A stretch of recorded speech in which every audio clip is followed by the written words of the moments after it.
3-game series against the San Francisco Giants. A win today will give them a 2-game lead in the National League wild card race before they head off to New York to start a 4-game series against the Mets. Hello, everybody. I'm Tom Hummer. Glad to have you with us. Right now, I'm going to turn things over to Drew Goodman and George Frazier because we're ready for Rockies baseball.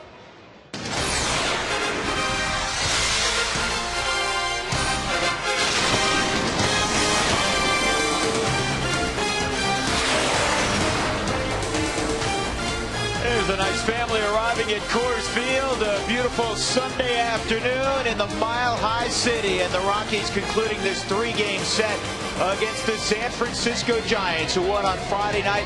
The Rockies bounced back quite nicely yesterday, taking an 8-2 decision over the Giants. Thus, the Rockies a game ahead of San Francisco in the West and in the wild card standings. Good afternoon, everybody. I'm Drew Goodman. 8-2, the Rockies won yesterday. So the win today, they can go 10 games over 500 for the first time since the 07 season. That's always kind of a magical mark. And also, it will give them plenty of momentum as they embark on a long road trip that will begin tomorrow night in the Big Apple. I bring on my partner, George Frazier. In the middle of things last night, as he has been much of the last couple of months offensively and always defensively, Troy Tulowitzki. He was right in the middle of things last night. The big 3-run home run off of Sanchez, who had cruised with only 3 hits up to that point.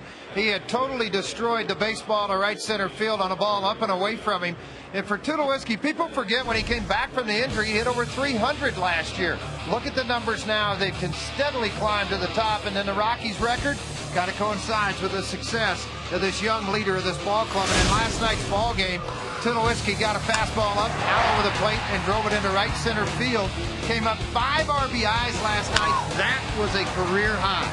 And George, I want to point something out. That ball game last night, you open the paper today, if you didn't see, you say, well, 8-2, the Rockies blew them away early. Not the case. Sanchez had a no-hitter into the 4th. It looked like it was going to be one swing or one mistake, and for a while it looked like Troy had provided that. The guys always say in the dugout, who's going to blink first? And it looked like that Sanchez obviously blinked in the middle of the ball game, and Tulowitzki made him pay for it. It was a very well-pitched ball game by De La Rosa, and the Rockies came out on top. Yep, they sure did, and they'll hand the baseball this afternoon to Aaron Cook, looking to win the rubber matchup. We'll talk more about the Rockies leader when we return.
Upstairs with George Frazier, I'm Drew Goodman. Aaron Cook has been on some kind of roll. He's won his last 6 decisions, a sub-3 ERA during that time. Well, what Cookie's doing is just being Cookie. He's bringing the defense into the ball game, which is outstanding for him, obviously with a lot of sinkers, and they like that. He's working very quick on the mound. That's the other thing you appreciate. In 20 starts, 9-3, 12 decisions over that time frame.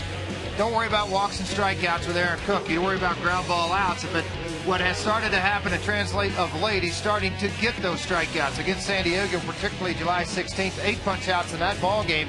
And it's like Cook can go get the extra. You always wonder about guys that have a great year, all-star years, how they will respond the next year.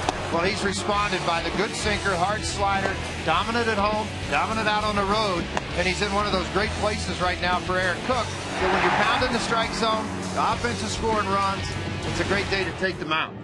And for Ryan Sadowski, he is a rookie, and the Rockies have not treated rookie starters very well this year. Well, they don't typically, because they're going to extend the pitch count. They're going to look to see what he has. And I always say this, folks, but look the second time through how they handle and how he handles what goes on. The other side of that is Molina's not catching. So you don't have a veteran guy to kind of guide you through this lineup. You got to rely on another young catcher. All right, sounds like a plan for Rocky success today.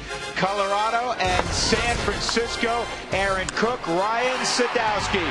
Come on back to Coors Field with us.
Express Toll, the best way to save time and money. By Quest, get 2 free gigs back up online with Quest high-speed internet. And by Nissan and your Nissan dealers.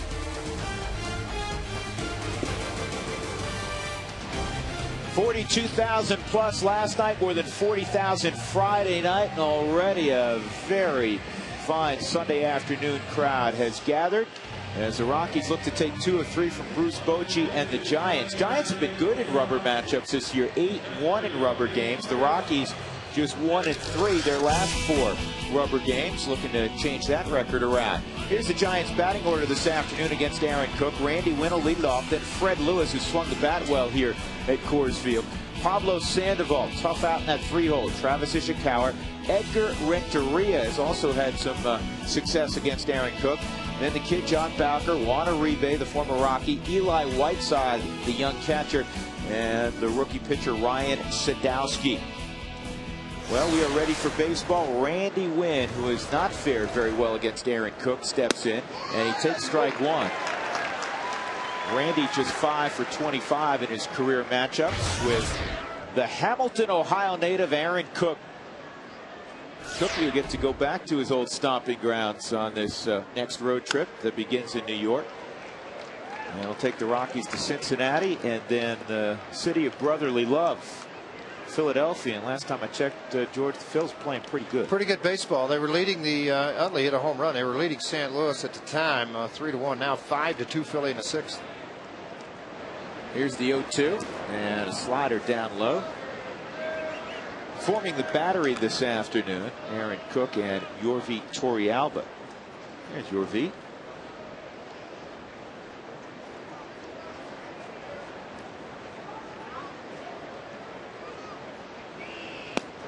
I think it's real smart, George. I'm interested to hear your perspective on this.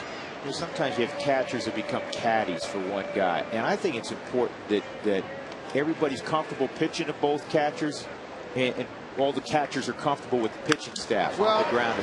You know what? I think there's certain guys that just get along, and it's usually the ace of the staff when you see that. Let's look at this Fidelity scouting report. We'll talk a little bit more about the caddy when we come back from this. Cook at the 89-93. The hard sink typically is in the 88 to 91 mile an hour range. Slider hard down right to left move on his slider. Sometimes he'll get off to the side, cut it, and add a little more velocity to it.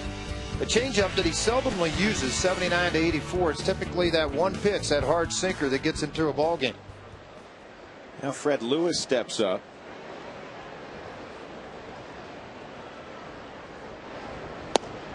Lewis didn't start in last night's ball game. He has been swinging the bat well at Coors Field. He had a 3-hit ball game on Friday night. 6 for 12 at Coors Field this year. And that's inside 2-0.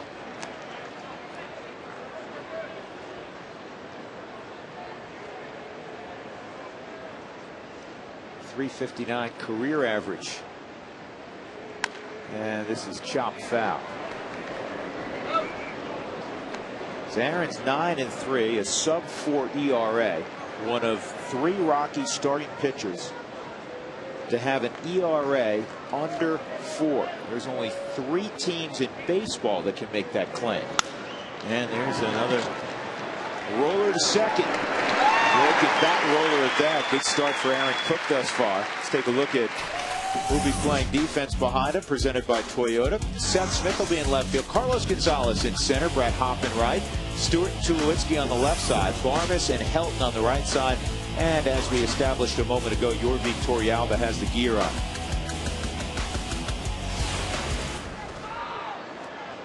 And here is Pablo Sandoval.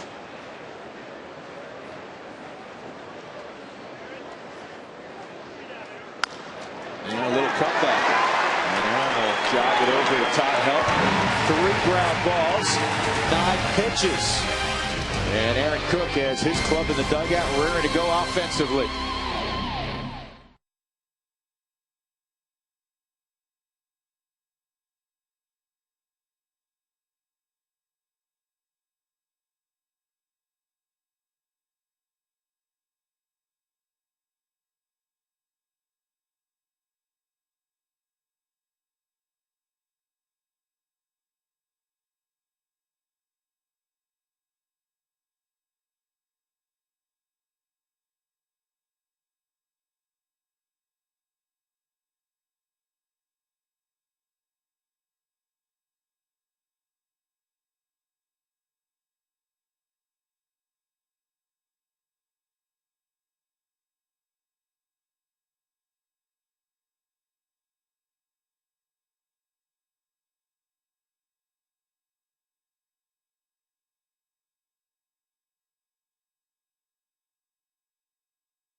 That, not really, I don't think, but I guess I'm glad I got this straightened out anyway. Seth Smith will be in the leadoff role for Dexter Fowler. The club's 6-3 when Smith hits up top. Then Barnes, Helton, Hop, Tulowitzki 3 for 4 last night, a career best 5 RBIs. Ian Stewart will hit next, and Carlos Gonzalez in front of Yorvi Torrealba and Aaron Cook against a young man making his 5th career start. He's out of Miami, Florida, Ryan Keith Sadowski. And his first 2 starts, George, he was tremendous. His last 2 more forgettable. A little bit more forgettable. Got up against some major league hitters that took advantage of his mistakes and did it early on. It's a guy that'll cut the fastball a little bit. Looking back at his minor league career in 08 was 8-4, excuse me, 9-4 between a couple of stops, AA and AAA. 12th selection in the 2003 draft. Attended the University of Florida.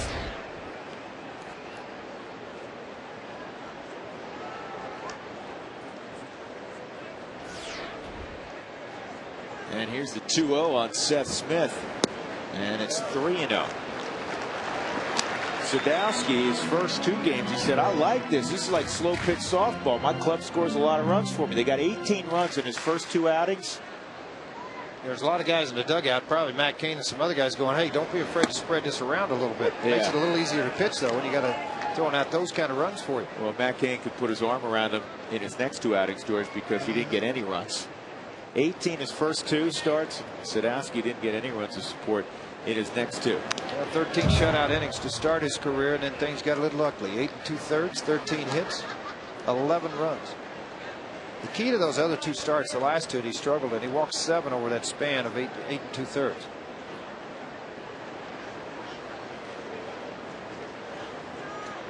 A rough outing in Atlanta. 3-2 line drive center field, and that is a lucky play by Randy Wynn. There's skill involved, but George, if that gets past Randy Wynn, it's at least 3. Yeah, no question. He'd be able to take off and head that way. Let's take a look at the Fidelity scouting report on Mr. Sadowski. Young right-hander getting an opportunity here at the big league level. 86-94. Mostly it'll be 88-91 with some sink. He likes to cut the ball to right-handers. The slider, he's a 4-pitch guy. 12-6 type hook. The change is a circle. 79 to 83 miles an hour pitch he's going to have to utilize with the rest of the makeup that he has. A bit more of a 2-stepper, George, at the higher levels. In other words, you know, a repeat at Fresno to start the year. He was there last year, began the year in Connecticut. He finished the year up in Fresno last year, and that happens a lot. 9 games he was at Connecticut, then he went to Fresno for 31 games, 11 starts. And if you look back at his minor league career, 140 games, 56 of those have been starts. So he's been kind of trying to hunt for what they want to use him as a reliever, as a starter. Settled into it at Fresno. And he is up because of the injury to Randy Johnson. 1-0 on Barmes. And Barmes fouls that pitch off. 1-1. Jim Tracy applauding his team for grinding out at bats. Don Baylor talks about it all the time. Working counts. That's what they've done against young pitchers, which you'll force a young pitcher into a mistake or into a high pitch count. That's what's fact. And they've done it against quality pitchers also. One of the reasons they're sitting at 53 and 44 now on July the 26th, game number 98 this afternoon. And the Rockies with Clint Barmes in the 2-hole on an everyday basis, 34 and 16.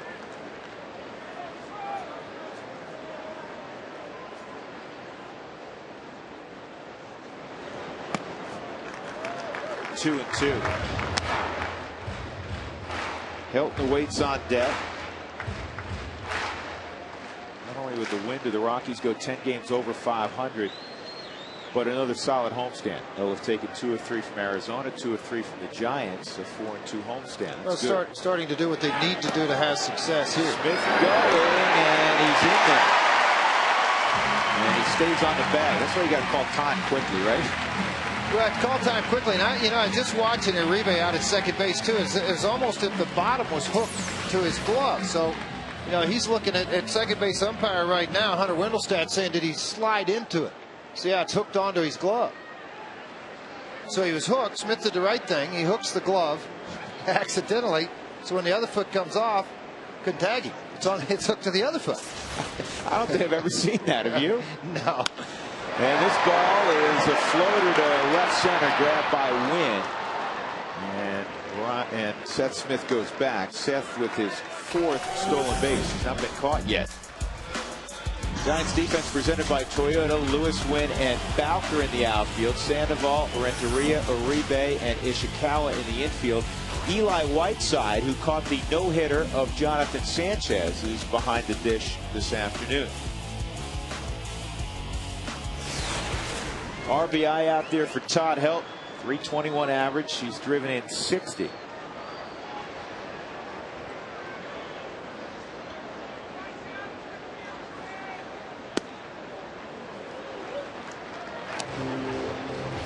Rockies have hit plenty of home runs. They're second in the league in home runs to the Phillies. And despite having a Willie Taveras at the top of their lineup, they're 4th in the National League in stolen bases with 73. That's down 2-0. Spreading the wealth and accumulating very strong numbers in those 2 categories because they have a lot of good athletes and a lot of guys with pop. Maybe not a guy on the home run side that'll hit 40, but a lot of guys that'll hit 20 plus. Went to a breaking ball 2-0, and he hit the outside corner, so it's 2-1. That tells you also that even though you're going to face a very dangerous hitter in Brad Hopp, it's still the respect shown by Bochy and by Whiteside not to give a fastball on a 2-0 count to Todd Helton. And Todd bounces it to second. Juan Uribe will throw out Helton. Smith to third, and Brad Hopp will come up. Let's take a look at our Bird Automotive keys to the game, George. Well, Cook, obviously, I think coming into this rubber match is for Cook to come in. It's the right guy to have on the mound with runners in scoring position. Take advantage of that. You got one now. At third base was Seth Smith. He was at second when Helton was up. And then late part of the bullpen, Betancourt more than likely getting the day off today after back-to-back days. And so, now you bridge it with to get to Street.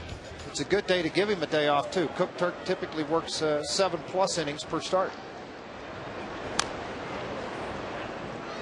Brad at the plate with an 0-1 count. He's hit right-handed pitching to a .338 tune. Hitting .333 since the All-Star break.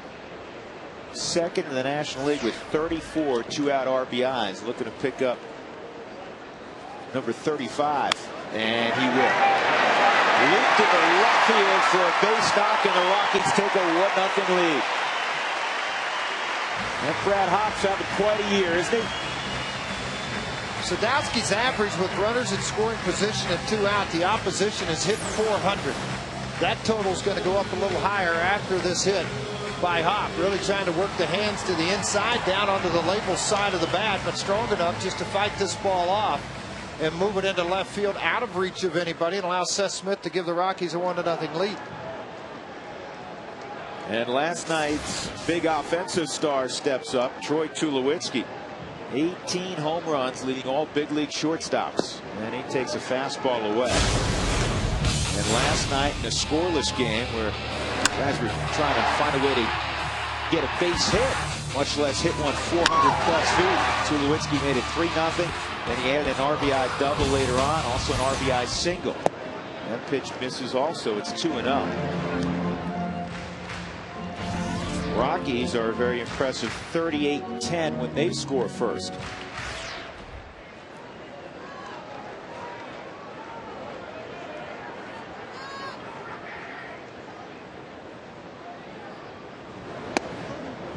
And that is also out of the strike zone, so it's 3-0 on Troy with Ian Stewart on deck.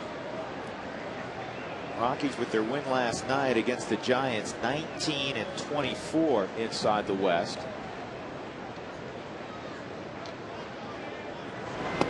That's a strike. And as you're aware, they've played well against San Diego, 500 against Arizona, and pretty much even up with the Giants. The Dodgers have been the problematic team, but that's been the case for everybody. Ball force, and now 2 on for Ian Stewart. That may get Dave Righetti to the mound. I'm just looking. early in this ball game. I'm not sure how long they'll go with this youngster. I mean, you'd like to see him get in the 4th or 5th inning, but sticking to a game plan. I mentioned earlier with Whiteside behind, you mentioned he caught a no-hitter. I understand that. But this is the Rockies lineup that you sit and watch. It's typical that the backup goes on a day game after a night game, but to walk through this lineup without the assistance of a veteran catcher like Molina, it can hurt a guy at times too. Stewart can help you put up a crooked number in a hurry. 17 home runs for Ian. He's hitting just a notch under 300 in July.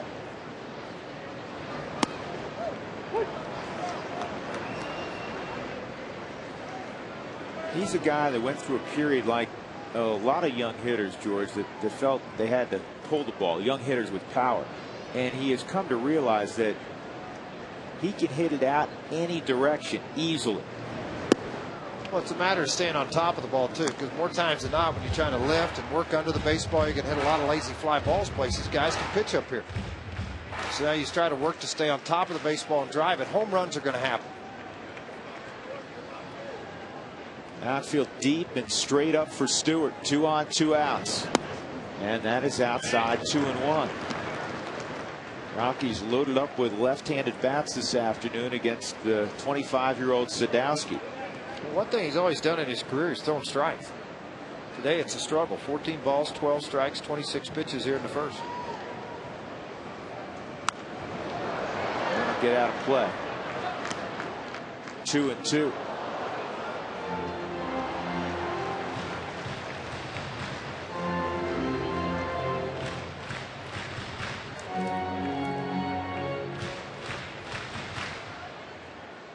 Rosa went to bed early. The Dodgers got a 9th inning base hit from Casey Blake, won 4-3 yesterday against Florida. Rockies trail by 9 games. And a slow roller to Ishikawa. He'll get to the bag. In the inning, the Rockies get a run. Seth Smith got it going with a base hit. He would steal second and would come around on a 2-out hit by Brad Hopp. 1-0.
Or visit safelight.com.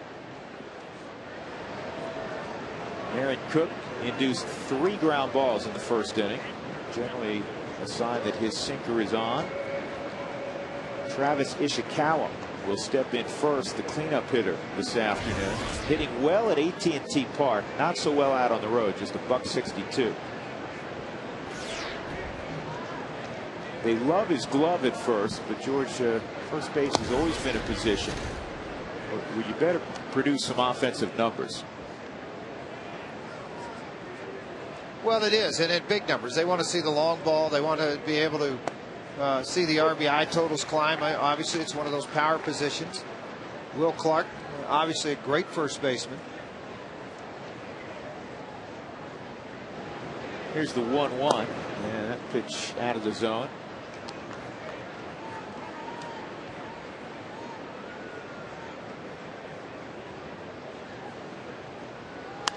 The one guy I think since he had left that they have not been able to fill, JT Snow, a first baseman, was there for a number of years, slick fielding, kind of a Mark Grace type hitter, line drive gap type guy.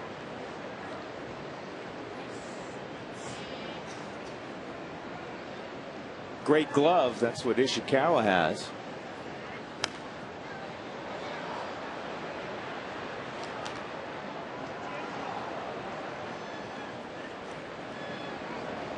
Two and two on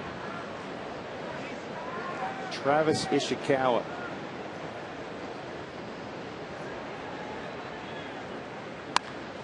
And that is a line drive, base hit. Well, if you're looking for a great place to entertain your family, friends, or just have a party at the yard, come on out and look at one of the suites that is offered by the Rockies. They've got a unique atmosphere designed to fit any one of the events you come up with. So be sure to ask about the buy one, get one free offer at 303-312-2444.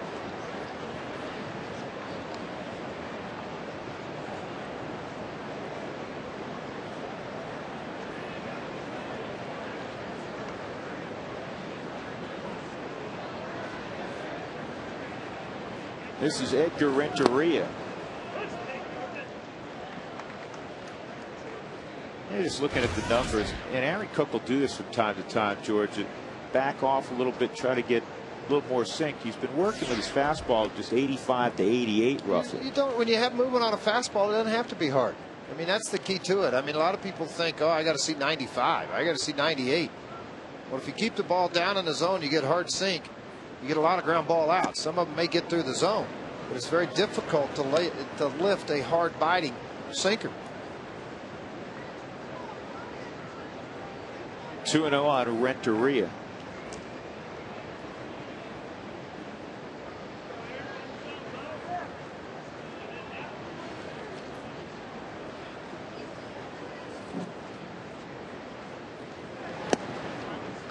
Aaron's 6-game winning streak is second in baseball to Felix Hernandez. He's finally realizing his great potential.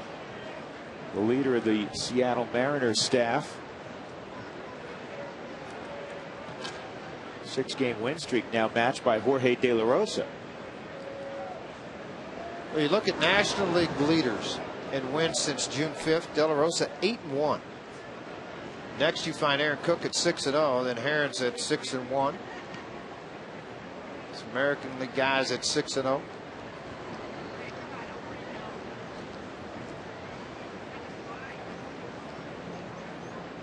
I don't think any of us around here would have thought that De La Rosa would be 8-1 since June 5th.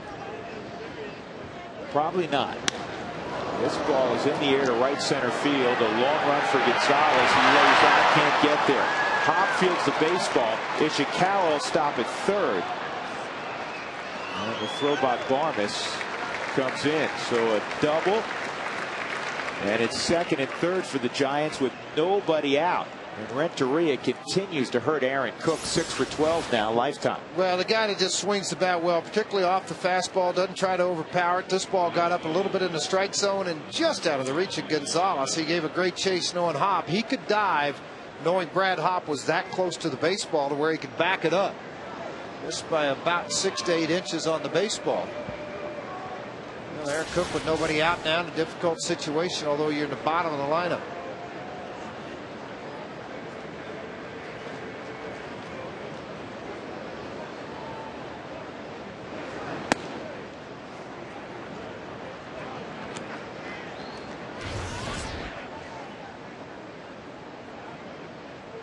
You know, George, going back to the fastball and the miles per hour, his whole deal is sink, but normally he's 89, 92, and he's been working more in the 86 range. This ball to first, and Helton thought about coming home. Had no play on Ishikawa, who scores to tie up the game at 1 on an RBI ground out by Bowker.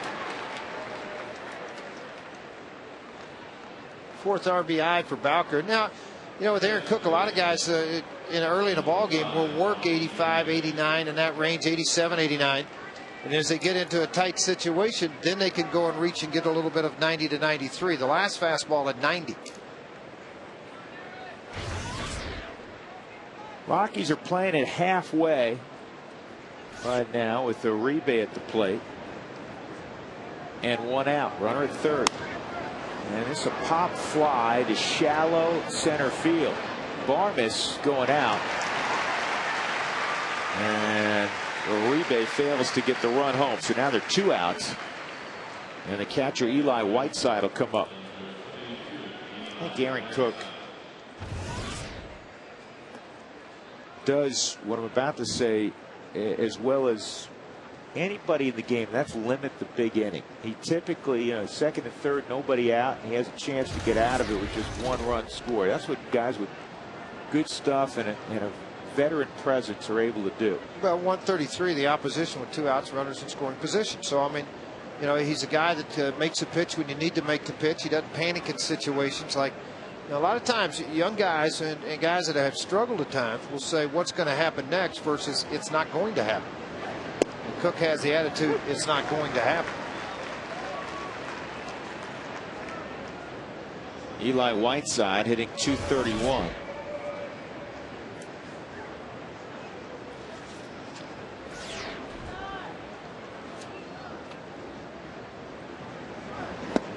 And that's a strike. They've tried a couple of guys in the backup role, one of those being Steve Holm, who's not here now. He's gone back to AAA. Whiteside getting an opportunity here.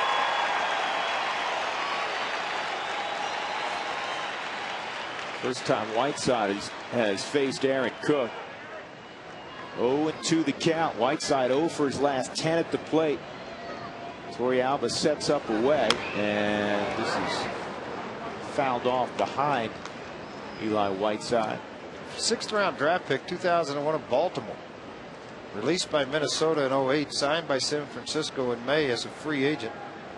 Signed back with San Francisco and took his free agency. He made it to the big leagues in 05 with Baltimore and played in 9 ball games, got 12 at bats.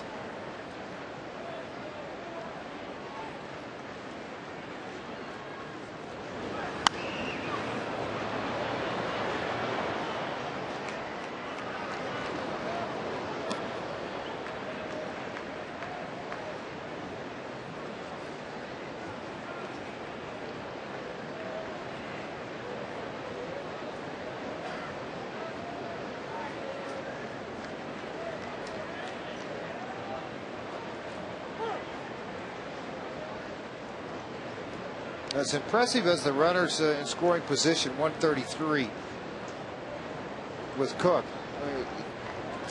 What he does is just starts to get off the corner of the plate. Gets everybody to start to reach for some pitches.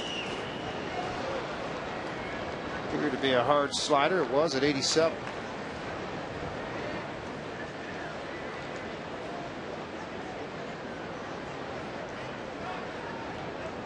1-2. Whiteside hitting out of the 8-hole. Renteria, who doubled, is at 3rd base with 2 outs. 1-1 our score in the 2nd. And he got it with a hard sinker inside. So Aaron Cook gives up a run, but keeps Renteria at 3rd base.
26. You mentioned he's from the Miami area, went to the University of Florida, good baseball school. Josh Fogg went there, of course.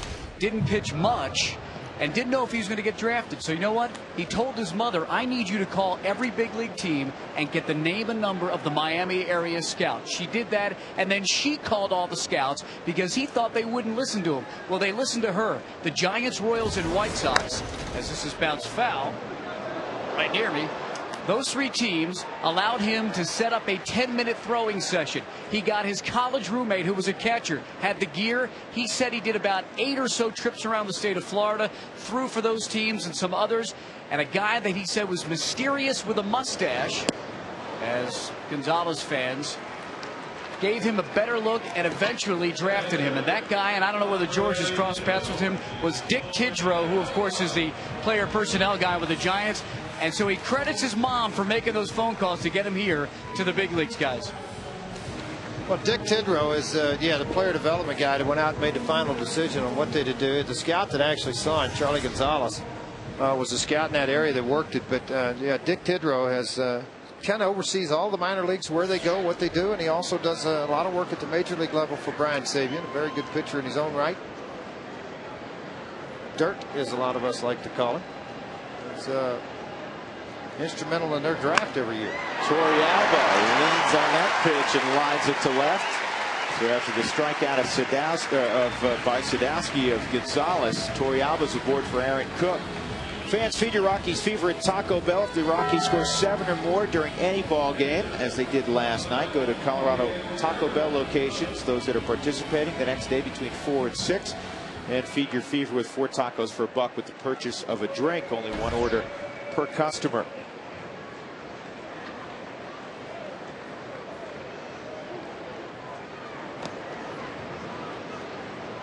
And Aaron Cook's at the plate, shortening up at third is Pablo Sandoval.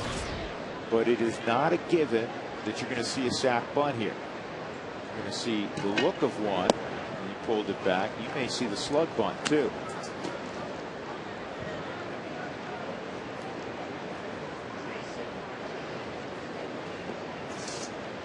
You know what, Sandoval, for a young player, he never took his eyes off of Rich Dowd the whole time as he's giving signs, trying to pick something off, try to pick off the bunt. Is it a slug bump? What is it? As he's watching him, man, he is really creeping. It is the slug bump. Line drive center field. Win is there. And the throw to first is going to double up Yorvi Torrealba. Well, that'll do it for the Rockies in the 2nd inning. We'll go to the 3rd, tied at 1.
They won in this rubber game. We go to the top of the third inning, a couple of hits apiece. Say during every Sunday home game, FSN is teaming up with ColoradoDads.com for the Be There for Your Kids baseball experience.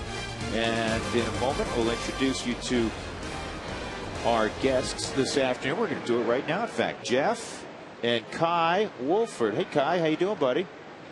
Give me a thumbs up. There you go. That's a thumbs up. Kai's 3. Are you 3? 3? Yep. Not a baby. You come out to some ball games, Jeff? We did. We actually came out to the last game of the Nationals series a couple weeks ago. That one worked out well for the Rockies. It did. Yes, it did. Here's the 0-1 on the pitcher, Ryan Sadowski. That's an idea. Didn't execute it, though. 0-2 on Sadowski. You have a question, I understand. Well, I was curious to know how, with guys moving back and forth between the AAA league and the big league, how do they deal with some of the logistics of, where guys stay, things like that? Well, a lot of times Frazier puts them up in his house. Right. You know what happens a lot of times? The ball club, when they first get here, they're obligated to pay for the first 3 nights in a hotel. Then after that, you kind of have to make a decision. Am I going to get to stick around? Yeah. Because as soon as you go sign that 4-month lease, sure enough, you get sent back down, traded or whatever, and you're stuck paying bills all over the country. Right.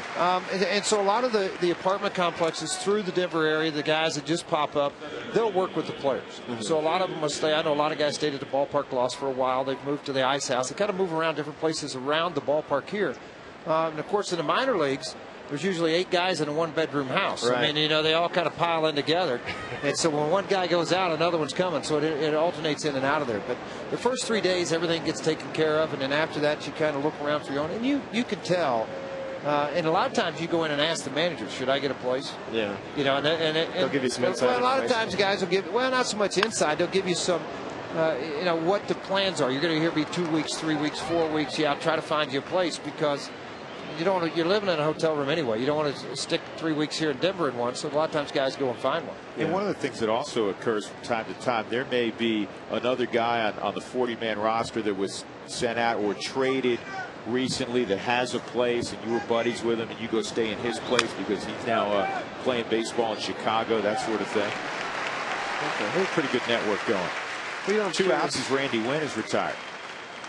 What about some guys who are perennial big leaguers, or let's say they have to go do a rehab assignment? Guys ever just commute down to the Springs? Oh, sure. Oh, absolutely. Oh, in fact, I'll give you an example. Jason Hirsch, who has pitched all year in Colorado Springs, he lives in Denver.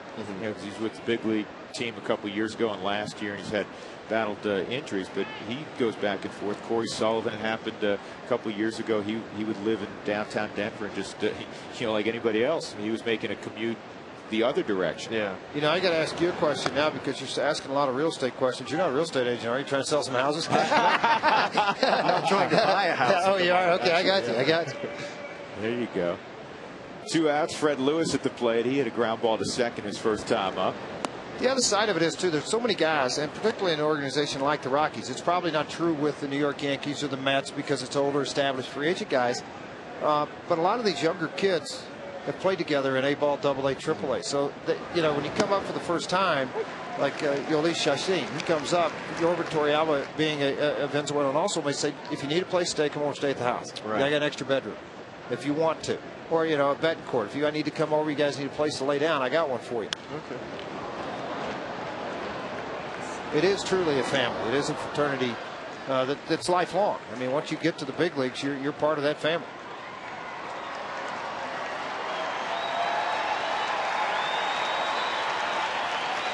Sometimes you get there before your equipment. That happened with Matt Holliday the other day, going to meet the St. Louis Cardinals in Philadelphia after the trade, and he was with Oakland. They were playing in New York. He took the train from New York to Philadelphia. He wore Todd Wellemeyer's spikes. He used Mark DeRosa's glove. It's a ground ball to short. Well, that's up a bad hop, and that cost Tulowitzki a chance to get Fred Lewis. That's got to be a hit. If you saw the ball hit the apron. Well, even when he caught it cleanly, though, I think Lewis beat the throw there. So, yeah, it's got to be a base hit. One more look at it here. I mean, it's just chopped slowly. He can run really well, meaning Fred Lewis, but it hit the crease right where the grass meets the dirt, and that shot it and made it stay onto the ground. So a base hit. I was watching Sandoval take batting practice again today. he's fun to watch take batting practice. Did you get here early enough to watch a little bit of that, or did you guys get here early? I mean, he's hitting balls way up into the trees. I mean, it's ridiculous, up into the upper deck and right center. This kid he's kind of fun to watch play the game. Just a lot of energy. First base. Are we having fun yet? Yeah, he's upset that Fred Lewis reached. He said, I'll take care of this. I'll deal with Sandoval next inning. As he picks off Fred Lewis. Our thanks to Jeff and Kai Wolford for coming on by. 1-1 ball game.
We go to the bottom of the third inning. Seth Smith hitting out of the leadoff role takes ball one from Ryan Sadowski. Rockies got a run in the first. The Giants countered with a run in the second. We're locked up at 1-1 here in the bottom of the third. Drew Goodman, George Frazier upstairs, and we have another special guest to tell you about.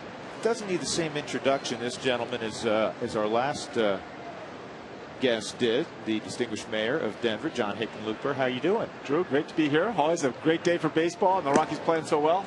You know, we've been fortunate.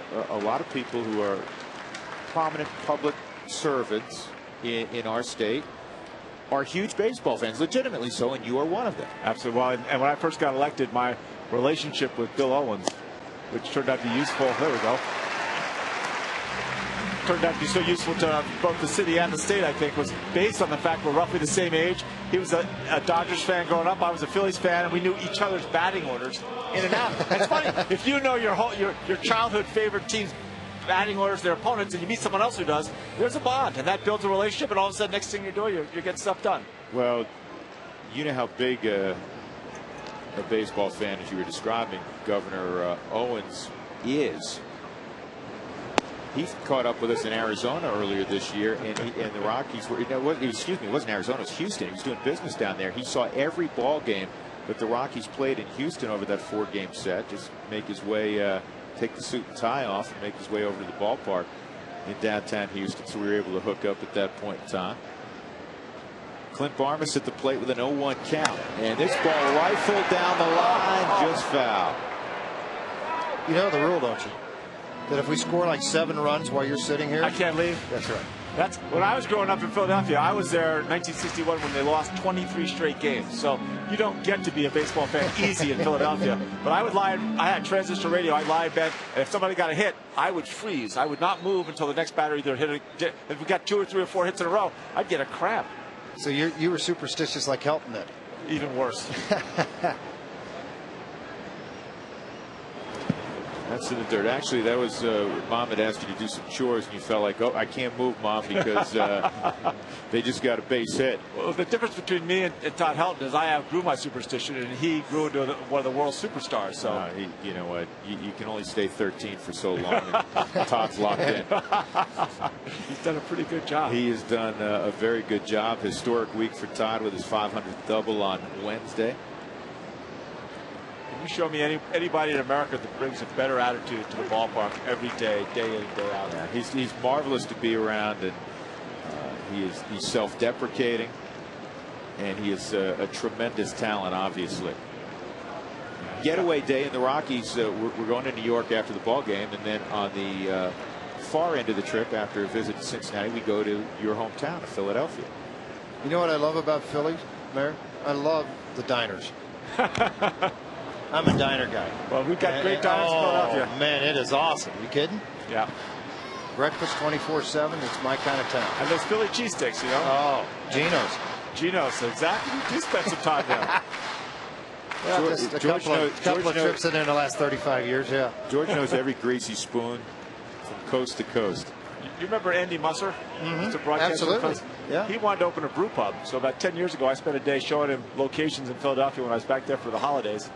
And he said, how can I make it up to you? I said, you know, my whole life I was a loudmouth kid playing wiffle ball that I barked out to play by. I'd love to do a half an inning of, you know, just color. I don't have to do the play. But he says, done. And so then for the last 5 years before he retired, every year he'd come out to Denver. Whenever he was here, I'd get to go do a half inning. I thought I died and gone to heaven. It's better than being mayor. Getting to call a baseball game. We'll take that under consideration. 2 balls and 2 strikes on Barmes. Rockies with the leadoff man aboard in Seth Smith. Mayor John Hickenlooper has joined us upstairs. I know you want to tell us about what's a great thing for the community that has taken place recently. Well, there's a fellow who's actually at the ball game with me today, Tim Marcus, and he and his wife Bernie stepped up about 4 years ago, and it took us a few years to get it together, but the Denver Scholarship Foundation, which they created, guarantees every child in Denver Public Schools that if they work hard enough, they put their heart and soul in their schools, and their family doesn't have enough money, we'll make sure we have the money to send them to college. Every kid in Denver. Every kid in DPS. In DPS. Or in the city and county of Denver, yeah. That is remarkable. Well, think about all those 3rd graders and 5th graders who were led to believe they wouldn't have the money to go to college. Now they're going to work a little harder. I mean, that doesn't take any tax dollars. But if every kid works a little harder, they don't get into trouble, they get better grades, they don't drop out. I mean, the improvement to the community is going to be dramatic. It really is. You know, we're still raising money. I mean, Tim and his wife Bernie put up $50 million as a matching gift. So the community, we have to come and keep matching, raising money. The Rockies owner, the Montforts, have been very supportive. Oh, that was a close one. Yeah, strike 3 on Barmes. Well, that is unbelievable. That kind of that level of giving, and for the cause, there's no bad causes. Anybody involved in charity knows that. But to guarantee, as you look at Dick and Charlie Montfort there, to guarantee that every kid in the DPS who wants to go to school will be able to go to school. Congratulations to the Marcus family. Well, and to the Montforts. Big thanks to the Marcus family and the Montforts have supported this issue. Yeah. The Montforts, both Dick and Charlie, they give us this stuff. No one ever hears about it. They're not, you know, a lot of sports teams owners, you know, go out and blow their own horn. These guys have been very quiet but very strategic and have been great partners with the community. Yes, they have. That pitch is outside, 2-0. Although we haven't gotten $50 million from them yet, so they got a little ways to go before they get to Tim and Bernie Marcus. But they'll get there. A couple World Series, you know. That's a different level of giving. It is a different level of giving. $50 million. Well, Tim is one of the best people there is at buying and selling oil fields and really finding where oil is. And, you know, if you can buy and sell real estate, you can make some good money, right? You buy and sell anything, you make some money. Absolutely. You buy and sell oil fields, you can make some real money. Our community, the city of Denver, in a very difficult economy, we seem to be hanging in there. We are. We're doing much better than most other communities, and this is a very difficult budget. For the city and county, I think it's the worst budget in our history, even worse than the Depression. But there's a real... there we go. He's a pretty good hitter, isn't he? He is a pretty good hitter. Seth Smith will go first to third on that knock by Todd Helton. Runners on the corners with 1 out for Brad Hopp, who drove in the Rockies' run back in the first. Well, Mayor, go ahead. You can take a replay on the Hyundai cam right here. Just explain it to the fans at Here home. comes he. Looks like he's got an off-speed pitch there, breaking a little bit down and away. Todd stays right with it, reaches out, doesn't try and pull it around, hits it right up the middle, finds the gap. That's pretty good, Frazier. You can go take a few innings off. But here's the deal. He can do the color commentary, but I don't want to be mayor for a while. I can tell you that. We'll get through this budget, and then you can have a day in the mayor's chair. But you know, Denver and the whole metro area, and even Colorado, we were the last into this recession. I think we'll be the first out. We're a lot better off than most other parts of the country. Things are better in Denver, and it's not just the Rockies. What a turnaround. I know. I'm not being gratuitous. I know you do follow him on a regular basis. Oh, yeah. We've chatted about this in the past. And to see how much the team struggled early, it's a good thing the baseball season's a marathon. Now the Rockies have the third best record in the National League. Swung nice on a pitch. miss. That was a good pitch. Tough One pitch. ball, one strike.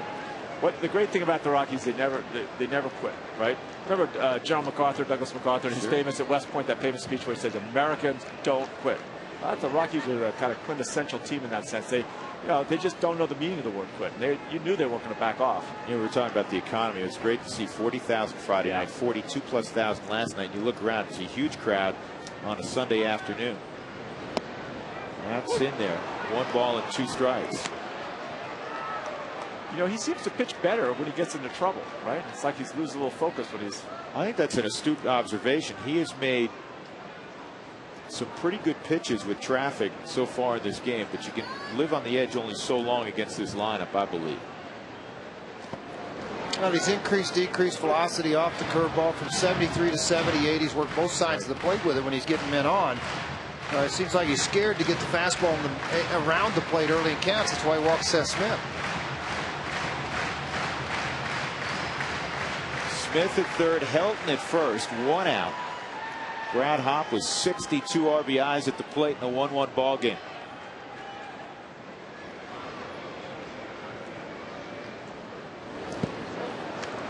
Tell you what, he's wearing out Eli Whiteside. Well, chest protector. You know, that's kind of the difference between AA and AAA and the big leagues. When you get into AAA and you come to the big leagues, guys don't swing at a curveball. They recognize the pitch early and it's in the dirt. Yeah. As Hopp's done. Now, down at AAA, you get some aggressive young hitters or older guys that may snap on that ball early. Yeah. Because you got an 0-2 count. Now he's worked it back into hitters count so where he can have some fun with it. Rigetti? You think he gives in here with the fastball, George? No. I don't think he does either. He did. Slider, ball 4. And the bases are loaded for Troy Tulowitzki, who last time I checked had a pretty good ball game last night. And that'll bring out Dave Rigetti. Tulo doesn't. All he needs is that triple he missed last night. So it's the 24-hour rule for the cycle? We should do that. That's a great idea. I wanted to start having, back when I was in the restaurant business at the Wine Coop, you know how the Guinness Book of World Records was originally created at a Guinness pub right outside the brewery in Dublin. And they'd collect the they'd everybody fight, so the bartender became the arbiter. He'd decide what was the record, what wasn't. Well, we should have a Wine Coop book of city records, right? Of the best day for a Rocky, It's an idea. the clutch relief. I pitched it last week. I thought of it like 10 years ago. I never got around to it. So I pitched my ex-partner. He owns it all now. I don't know. I'm not. You're not part of that? Nope, it's all sold. It's, I'm a full-time public servant. There's plenty of room there just for a little Hall of Fame. Well, we certainly would want to look at the best broadcast game ever in history. We'd want to look at the best broadcasters in history. Well, you can leave the broadcasters out. There's been a lot of history already in 17 years of the Colorado Rockies. Troy Tulowitzki is a part of it with his rookie campaign in 2007 when he hit 24 home runs. And now, all the great shortstops in the game. He has 18 home runs. That's 3 more than the next highest total of shortstops in baseball. He has really come on. Bases loaded with 1 out. Here's the 1-0. Inside 2-0. They're going to get behind him. And part of the history he'd like to change. 0 for 6 with the bases loaded this year. The team's hit 358 with the bases loaded. Yeah, but just think how bad he was in the beginning and how good he is now. And you look at the career numbers with the bases loaded, they're pretty amazing. He's just been off a little bit this year. 381 with a couple of home runs, 36 RBIs. 3-0. And the difference in Tulowitzki, we talk about the more upright stance over the last 7-8 weeks, but George, he has been very patient.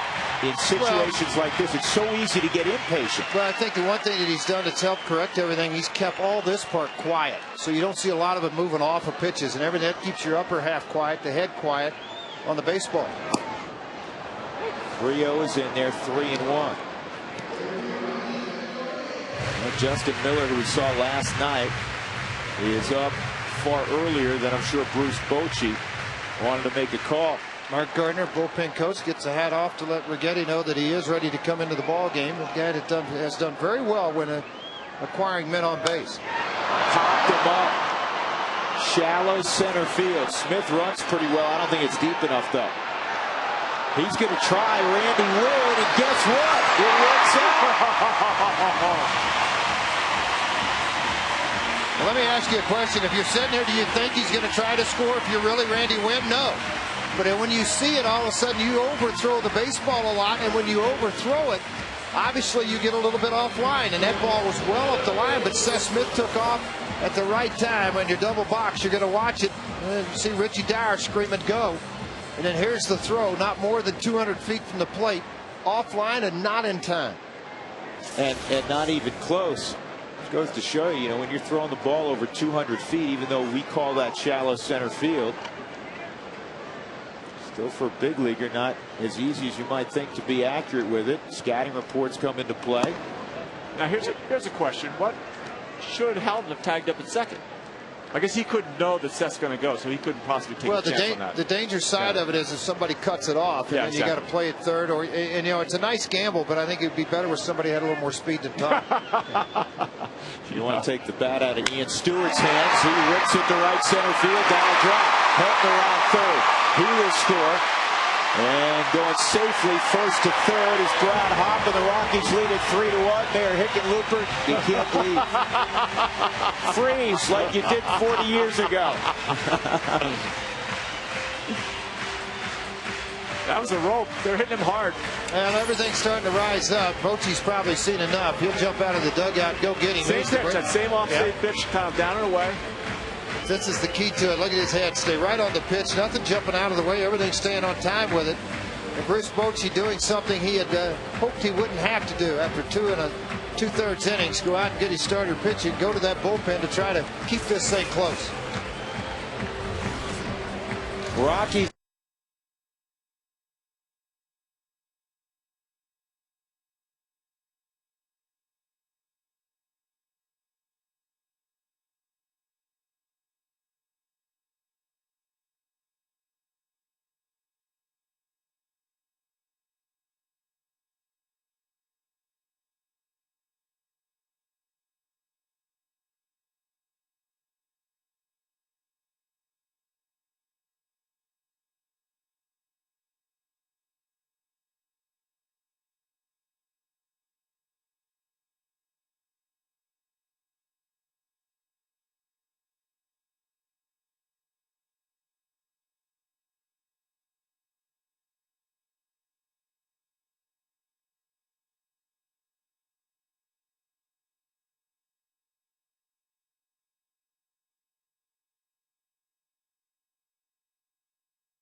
Hill after 2 2/3, and Justin Miller, who pitched a scoreless inning yesterday, comes on board. This call to the bullpen is brought to you by Comcast Digital Home Phone Service. Warm up to unlimited local and long distance. Call 800 Comcast. So Miller inherits a first and third situation. Hopp at third. Ian Stewart, he of the RBI base hit a moment ago, is at first, and Carlos Gonzalez is at the plate. Gonzalez's playing time has been reduced lately because of the way Seth Smith has swung the bat. Big opportunity here for Gonzalez. And he pops the first pitch up in the middle of the diamond. Pretty good play by the third baseman Sandoval. He almost going to run over the catcher and the home plate umpire at the same time. The Rockies get a couple of runs in the second, excuse me, in the third. They take a 3-1 lead.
Who are the first 5 players inducted?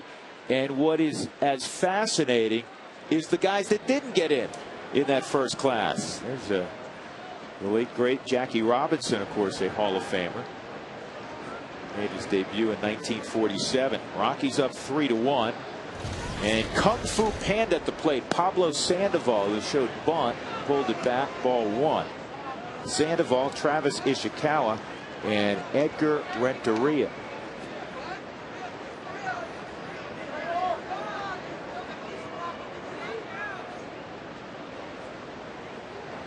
This kid loves to play, and he came up last year from Connecticut, AA baseball. He was tearing the cover off the ball, tore the cover off the ball at the big league level, and now he's among the league leaders in hitting at 324, 15 home runs, 58 RBIs.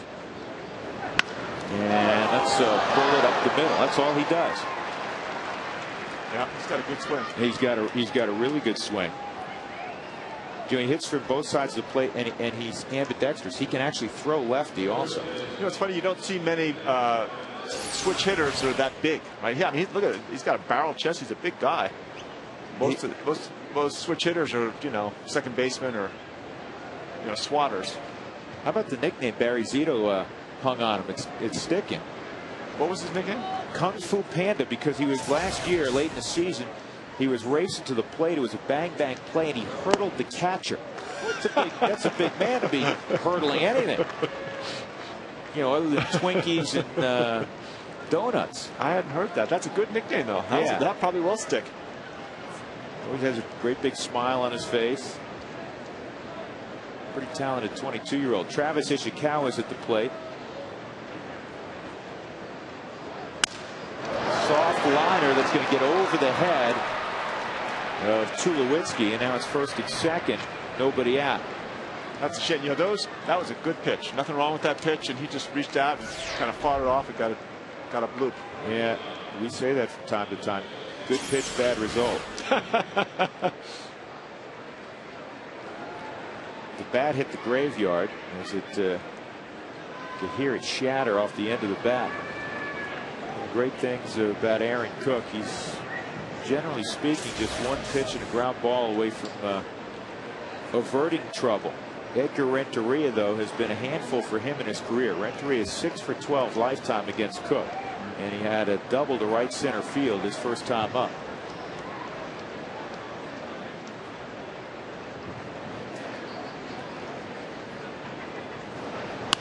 Ground ball to third is foul, fortunately. Stewart was in on the grass. Here, Hickenlooper, one more point. Just you'd come by and told us about the Marcus family donating $50 million, getting this scholarship fund started. Every kid in DPS that wants to attend college, if their family doesn't have enough money, will be able to. Is there a website they go to find out more information? Is it through the various schools? It's all in each school. There's a future center that the foundation pays for in each school. So there's somebody full time who helps them find other scholarship money as well.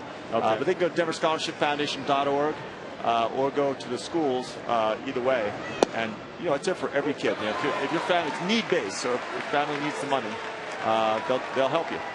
And it's again, as a way to get kids to work harder and to really help change and improve the schools from the inside out. It's one of the most successful things I've seen yet. It's being copied now all over the country. And well, it should be. And congratulations again to the Marcus family for what a wonderful gift, a generous gift.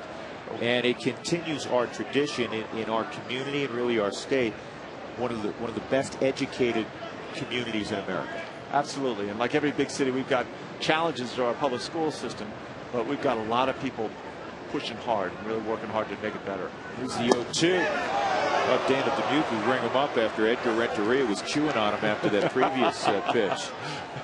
Just to pay him back. Yeah. Dana's been around a long time. Renteria's been around a long time. That's a pitch just evidently a tad inside. Good pitch. Nice pitch. That's a perfect 0-2, right? Where you just almost have to swing at it. Yeah. See if you can get a ground ball here on the 1-2. Oh, no, what was wrong with that? Oh, I'm not supposed to say that, am I? Well, we're impartial some of the time, and then we're also very biased the other portion of the time. Denver has so many great philanthropists and people that are committed. Actually, they have a TV outside so they can watch your games. A guy named Ralph Peterson, he and his wife Betty, he used to run CH2M Hill. He's done more for the community. They were describing some of their There's two. There should be two. There's one, and the first double play. Well turned by Tulowitzki. He had to avoid Ishikawa, who was coming hard. A 4-6-3 turn with 2 outs. Sandoval the third, and John Bowker will come up. I don't want to jinx the team, but show me another defensive team in baseball right now, especially when Gonzalez is in left field. I think the Rockies are as good as any team in baseball. And what were they when they went to the World Series in 07? Exactly. They were a record-setting defensive team. Exactly. You still got to hit. It helps to have 5 starting pitchers that are each go out there and throw 7, 8, 9 innings. Yep, that does help. That is a huge part of the equation. John Bowker at the plate, RBI ground out, his first time up. And this one toward the hole, diving stop, Barnes flips up. Oh, what a play! Clint Barnes saves a run. You were talking about defense. He makes me look like a prophet. Mayor Hickenlooper all over that one. I don't want to hold you up. It's great to see you.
3-1 Colorado, bottom of the 4th inning.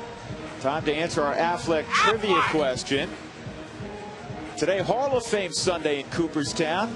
And the Hall of Fame inducted its first class back in 1936. Who were the first 5 players inducted?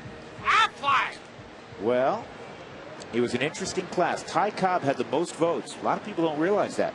Babe Ruth, Christy Mathewson, Walter Johnson, the big train, and the former Pirate, Honus Wagner.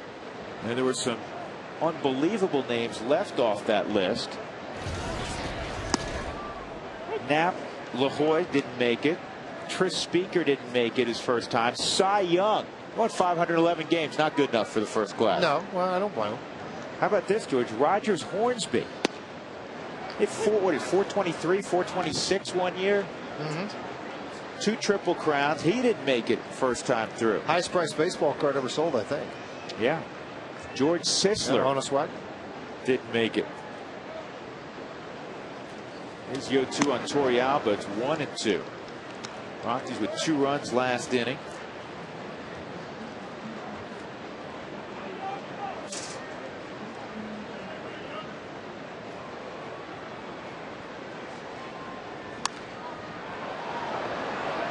Now earlier today, in the beautiful hamlet of Cooperstown, New York, in upstate New York, Ricky Henderson was inducted. Jim Ed Rice, and posthumously Joe Gordon went in to the Hall of Fame. I was trying to listen to Ricky's speech, George, to see how many times, it's on the ground is short, how many times Ricky referred to himself in the third person. A couple. Probably a couple. But we did a little research, George. That's your era. Jim It Rice, is, yeah, absolutely. Great slugger. Yep. Came up in 74 initially. His rookie year was 75. Finished second to his teammate Fred Lynn third. And we discussed yesterday in the American League MVP voting that year. And you had some moments against Jim Rice. He had some moments against him. Yeah, he did. Yeah, I think he was like 5 for 15. Had a home run, a couple RBIs against him. Aaron Cook hits this at target center field. This is over the head of Randy Wood. And Aaron has himself a stand-up double. What all that weight training will do, George.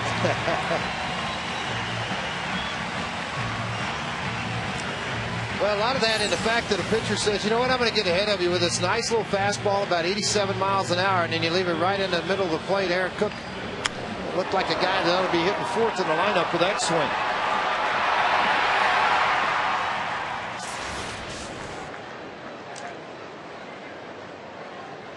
Best run support in the league. Aaron Cook among the top 5. That's always a list as a pitcher you want to be on.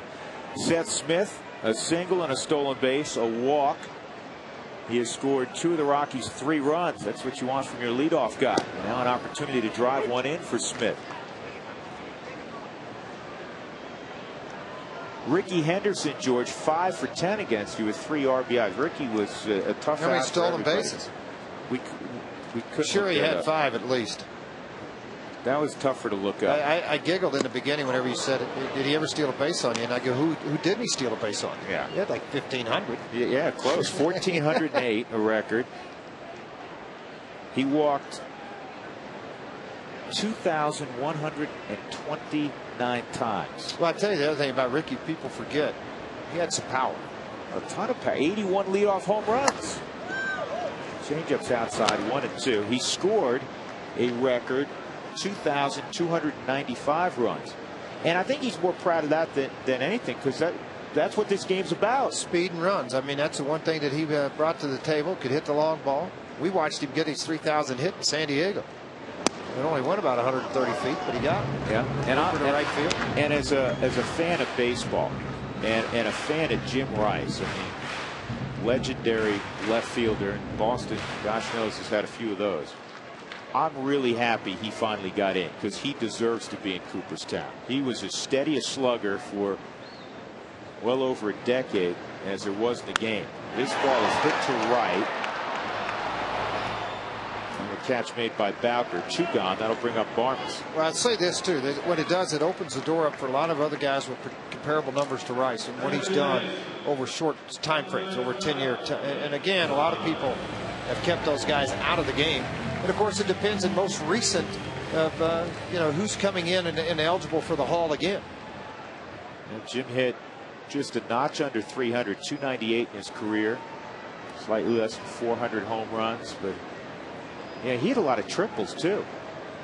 Well, again, that's where people don't realize that Rice could run. Look out, Richie Dow. Yep.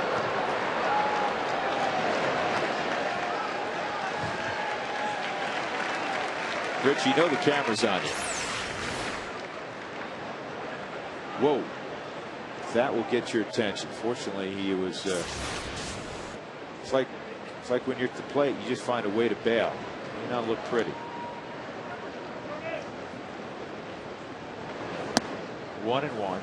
Congratulations also in line, George, to former Giants beat writer Nick Peters, who goes in with the J.G. Taylor Spink Award. Of course, our colleague Tracy Ringlesby on our staff got that distinction a couple of years ago. Center field, and fairly deep but playable for Randy Wynn. So the Rockies get a double from Aaron Cook. Couldn't advance him. Tony Kubek also goes into the Hall of Fame in the broadcaster's wing.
Geico. 15 minutes could save you 15% or more on car insurance. Visit us at geico.com or call 1-800-947-AUTO. And by Comcast Digital Home Phone Service, warm up to unlimited local and long distance. Call 1-800-COMCAST. Rockies leading 3-1 as we go to the top of the 5th inning. Aaron Cook in search of his 10th victory of the year against just 3 defeats. And time to check in again with Mark Stout. Hey, Drew, just to add to the Hall of Fame talk that you had about Ricky Henderson and Jim Rice, I spent some time with Don Baylor this morning talking about the fact that he played with both those guys. In '85 with the Yankees, he was with Ricky, and in '86 he was with Jim Rice. And in terms of Ricky, he said, he came up in '79, and his mother said he's got to be a leadoff hitter to Billy Martin. Billy wanted to bat him third, and then when he played with him with the Yankees, he said, he was a different kind of a cat. We had the kangaroo court going then, and I said to Don, who was in charge of that? And he said, me. And also on that team was Ken Griffey Sr., Dave Winfield. And he said Ricky fell right in line. He was a dynamic player. Jim Rice said, went through a lot of things in Boston, coming from South Carolina, having to follow in the footsteps of Yaz and Ted Williams, and just said, he was a good player that did a lot of damage. And I wanted to ask you, George, I read where Ricky said that Billy Martin taught him how to win. And I know you know Billy well and probably can confirm just that. Well, I did know him well, and yes, I would agree with that. Billy does taught a lot of people how to win the game, what it took to win energy-wise, and to do what you had to do as a player to win, because that's what he expected every day. It was a joy for me to watch. I didn't like playing against him, but it was fun to watch. Ricky's one of those guys you hated on the other team, but would love him as a teammate. Great pitch by Aaron Cook. Uribe is retired. 1-3. And that report brought to you by Dex. Dex knows. So, of course, Ricky Henderson and Jim Rice into the Hall of Fame as of today in Cooperstown. Let's go back upstairs. Thanks, guys. Actually, we have a Dex also, Mark, that we want to show everybody. This date in history, 1922. July 25th, future Hall of Famer James Hoyt Wilhelm is born in Huntersville, North Carolina. He was the first reliever inducted to the Hall and still holds the record for wins in relief. And he's fifth all time, was fifth all time in games appeared. Hoyt Wilhelm passed away in 2002. He's played by Barnes. What a game he's played. And, you know, the mayor pointed out the fact that the Rockies play great defense as they did in 2007. That is a staple, George, as you well know, of any team that's going to contend. Listen, if you can't throw it and catch it, you're not going to win a lot of baseball games. And the Rockies' defense is outstanding. That's the 10th ground ball out for Aaron Cook in this ball game. So obviously, you know there's going to be great plays made. Barmas made one to end the previous inning.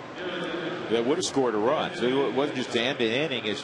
It was also to save a run. Aaron Rowan with 2 outs is going to pinch hit here.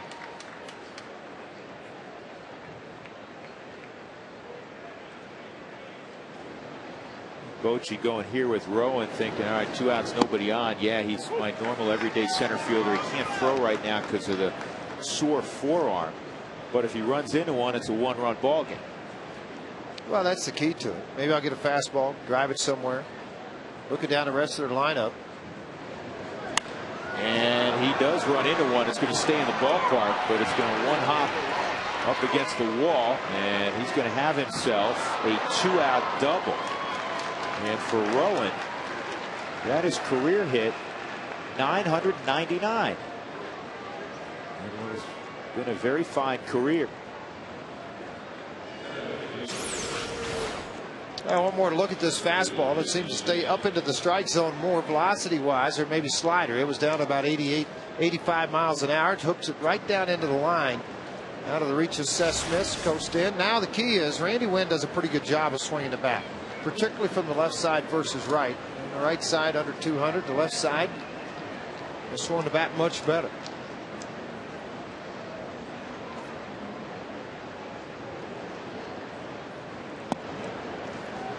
Outside, ball 1, and now Torrealba's going to go out and visit with Aaron Cook.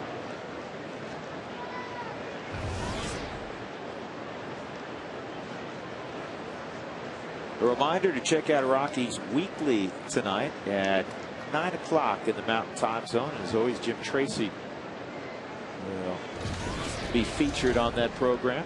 Rockies up 3-1, 2 outs, top of 5. Jim Tracy's a guy that studies a lot of notes, studies situations, studies hitters. What do they hit with men on base? This is a bouncer up the middle. Tulowitzki on the move, makes the play. And Rowan is left in scoring position. Middle of 5, the Rockies, and Aaron Cook ahead of the Giants, 3-1. Middle of the order coming up.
career double.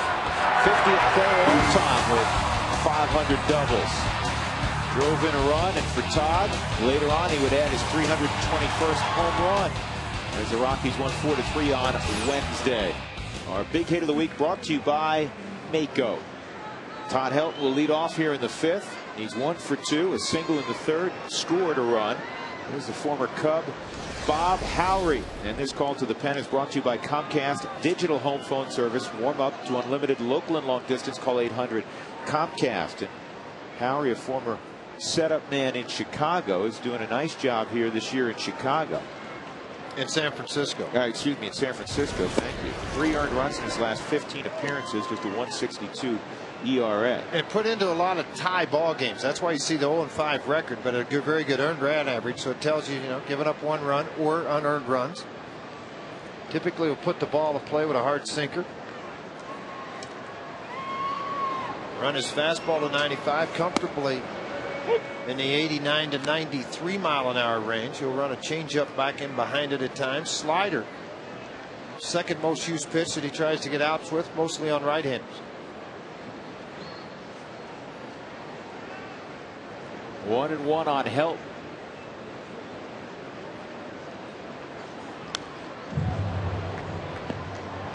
This is a very good bullpen overall, anchored at the back end by Brian Wilson.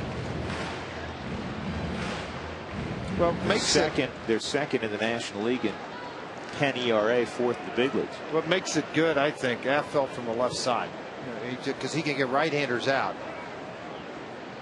Can just devastate left-handed bats. Well, if you'd like to draft up your own 15-game mini plan, they're available now. You can choose 15 games that you want to attend, and guess what? You could get an August game against the Cubs free. Pretty good deal. Mini plans include postseason tickets. Call 303 Rockies or go to Rockies.com to order those tickets now.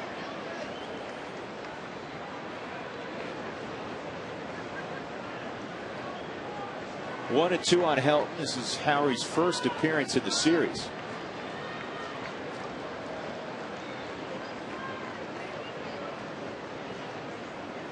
Valdez went an inning and a 1/3. Allowed just 1 hit.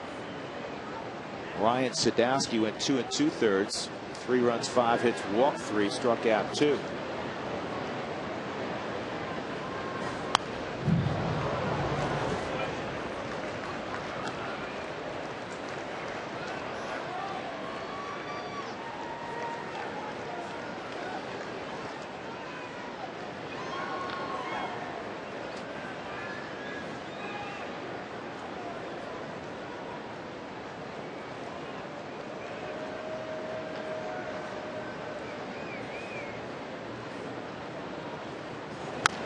Ground ball to first, Ishikawa.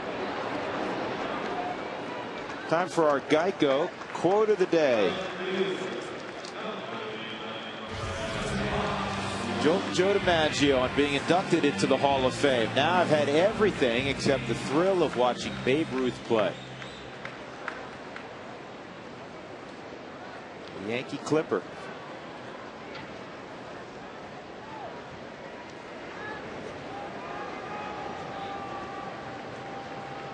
Brad Hopp, an RBI single and a walk.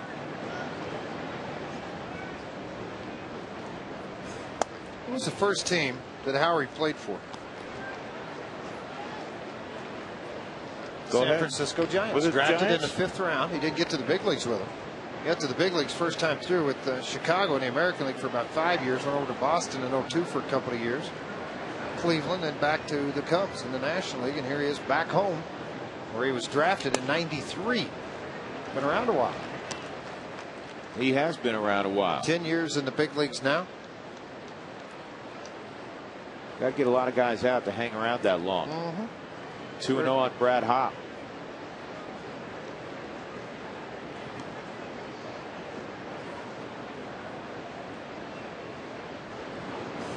I was watching some of the Hall of Fame induction speeches today.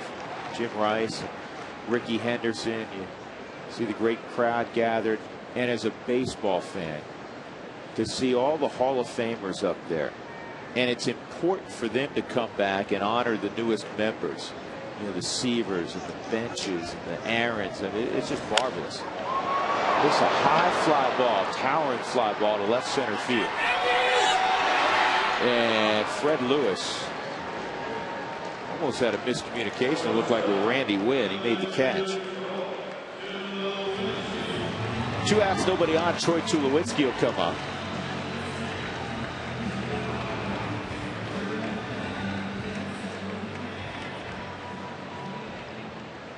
I'm going to sound like I'm a member of the Cooperstown Chamber of Commerce, but if you ever get some time, oh, it's so neat. It is such a beautiful town, and there's so many things to do. I mean, with the lake right there, if apple picking's your thing to do in the fall with a multitude of colors in the autumn, it is a gorgeous, gorgeous well, you went place. to school not far from there either. No, not that far. I went to school in central New York in Ithaca, and Cooperstown's about a 3.5, 4-hour drive from Manhattan.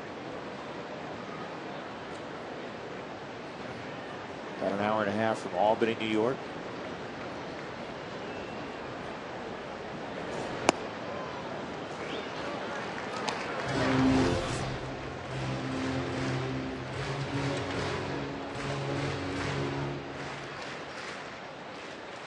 (2-0) on Tulowitzki. Troy picked off his 46th RBI his last time up with a sac fly, and good base running by Smith, because the ball that Tulowitzki hit was to shallow center field, and Smith, I think, surprised, George, as you said, probably surprised Randy Wynn when he took off. Oh, I think so. I think he really did on that short fly ball to center field. That was a big run, but a short fly ball like that, Wynn stayed under, but it was very high. So a lot of times guys get their fielding, they come to the baseball as they're going and have their momentum going, but he was standing under the baseball because waiting obviously for it to come down, and then had to throw a flat-footed throw to the plate. And that's a great description, because instead of getting the momentum going forward, the ball was almost coming, as you said, straight down. Yeah, and it's difficult when you get one hit that high. It's difficult as you're running in, the eyes juggle you a little bit. You're trying to find the baseball. You find it, you get under it, and you're thinking, all right, catch the ball, but this guy's not going to run on me. I'm 200 feet away.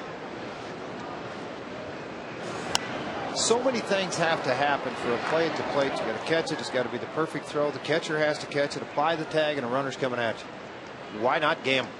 And one of the keys to the Rockies' success, one of the things that Jim Tracy talks frequently about, is being aggressive, putting pressure on the defense, and that is what Seth Smith was doing there.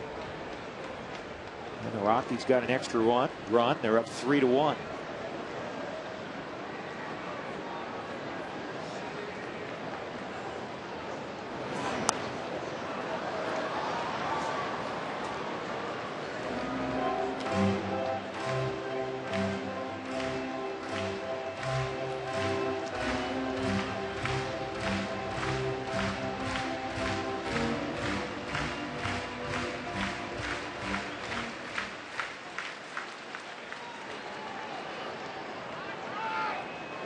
Bob Howery, the third pitcher utilized this afternoon by Bruce Bochy.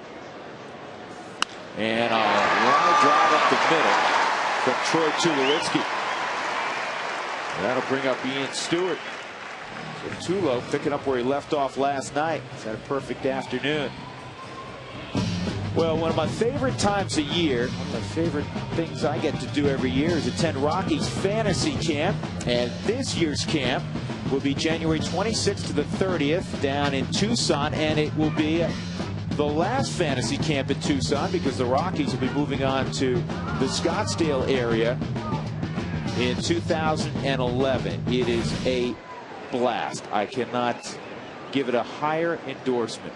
You are guaranteed to laugh and have fun for 5 straight days. In fact, the fantasy campers are here that participated last January are here today, because as part of going to fantasy camp, you get to play at Coors Field after a Sunday ball game. Today's the day. They'll play a couple of ball games here. You're not getting to play today? Oh, well, we got to travel, George. Can't do it today.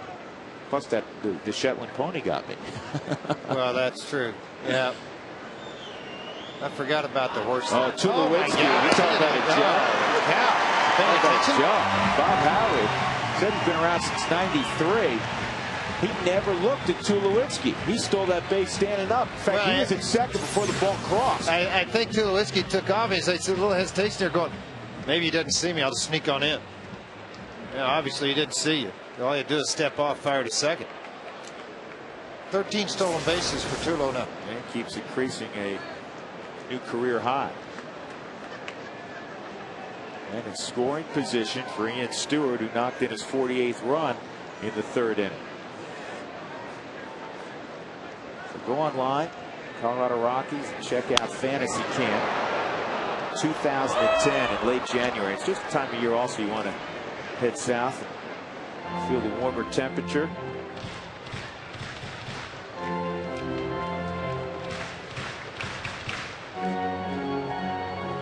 Coaching staff generally down there, and a couple members of the current team. That man may be there, Jim Tracy. 1-2 on Ian Stewart.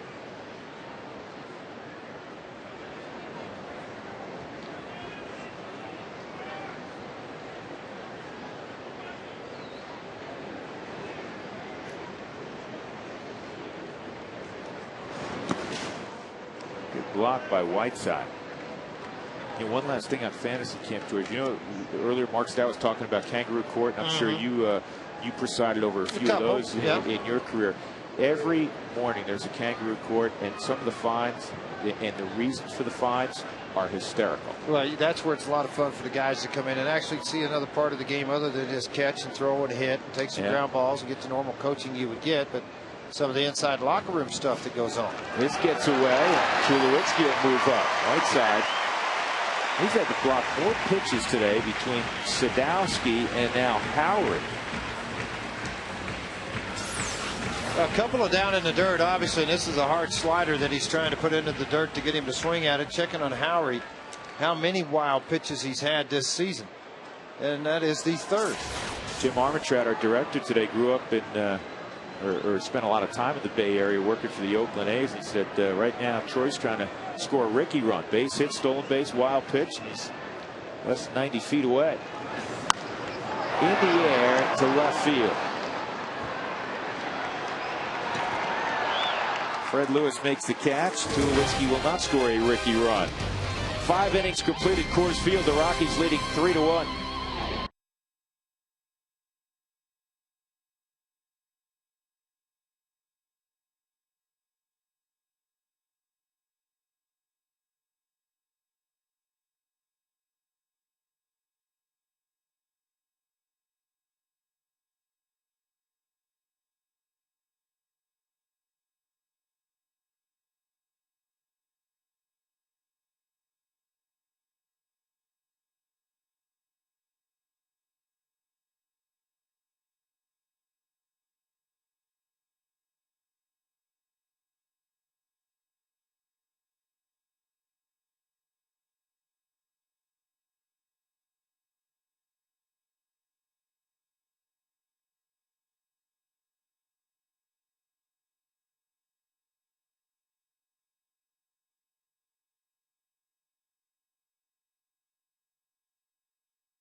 For the 6th inning, and he takes low ball 1. Aaron Cook in the ball game has scattered 6 hits. He's allowed 1 run. He has not walked a batter. He has struck out 2. That very quick inning, 62 pitches now with that one thrown to home plate.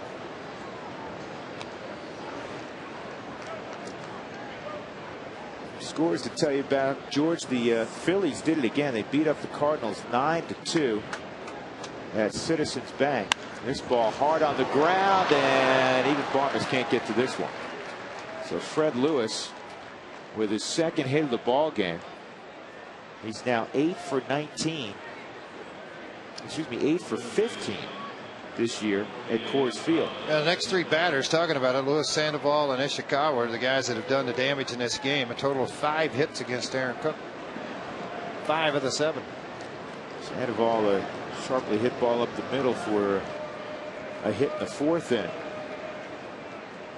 Well, in that ball game for the Phils, as they improved to 56-40. All the big guns hit home runs. Ibanez is 26th. Howard is 25th. Utley is 22nd. Jimmy Rollins, who's starting to swing the bat, hit his 10th.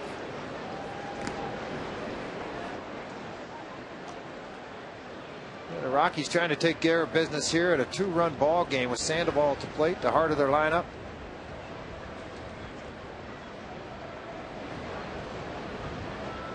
Aaron's pitch count mid-60s. It's like a wind change here at Coors Field too. All of a sudden you see that gap out in left field starting to blow hard to the right. 41 strikes in the ball game for Aaron Cook, just 22 balls so far.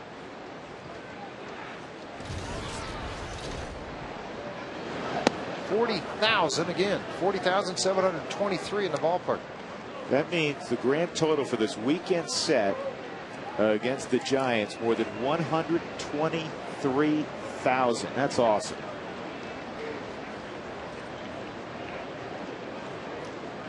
Well, if you build it, they will come. If you play well, they will come.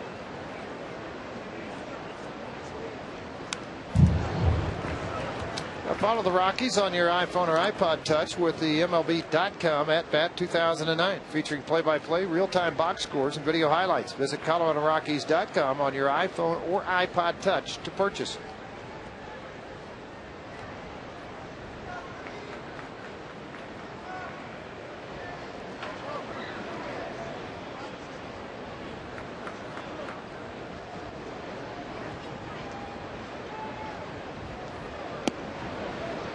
Two and one. See, a lot of times what happens too when a catcher is behind the plate and he sees a runner fake that as if he's going to second, they come up out of the crouch, and when they do that, you block the pitch for the umpire to see, because obviously you're moving up in front of him, so his eyesight gets blocked on a lot of pitches. So you will see pitches that don't get called. You go, man, that looked pretty close. Well, if he's blocked out by a catcher's movement, it's only natural for a catcher to do it. Lewis going. Tulowitzki not going to have a chance at 2. You know what he did there is interesting, George. I mean, he really attacked the baseball, took it on a short hop because he knew that he had to get to it in a hurry if he had any chance of beating Lewis to the bag. Well, let's watch and see on this ball. It hit off of the ground at home plate, and so he's got to try to field it quick flip. You're right. I mean, he didn't have an opportunity to make the play at second, but you do get the out. And it's a big out. That's a dangerous guy in Sandoval. Now Ishikawa.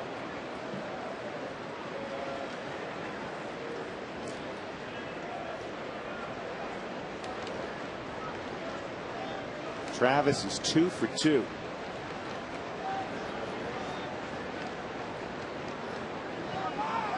Big play. Dropped it. Popped right out of the glove when it came down on top of him.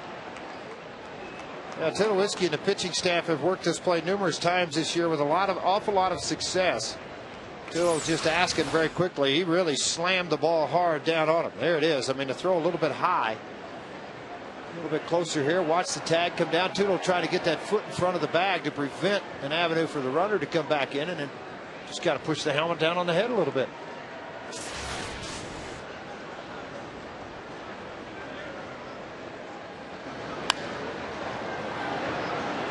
Ishikawa fouls it off.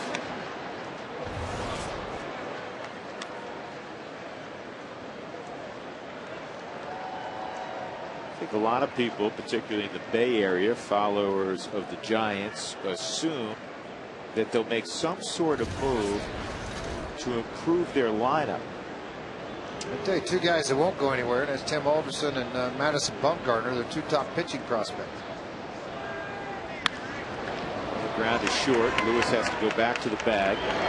2 outs. There's a feeling, and people talk about Sanchez being that close. I mean, just to becoming a very prominent player and pitcher for their organization. But they feel with what Bumgarner's done, and he actually threw a one-hit shutout against Asheville in the first round of the playoffs, the Rockies' low 8 team last year, and then has progressed all the way to Double-A. Alderson won 13 games in High A. He is now in Double-A.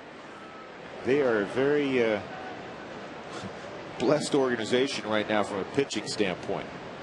And they believe at the lower levels have some hitters coming along. The biggest name in their system is Buster Posey, who's right now playing AAA ball at Fresno. But they do need help offensively. There's a base hit. This is going to get a run home. Edgar Renteria comes home, or comes through, and it's now a 3-2 game as Lewis scores.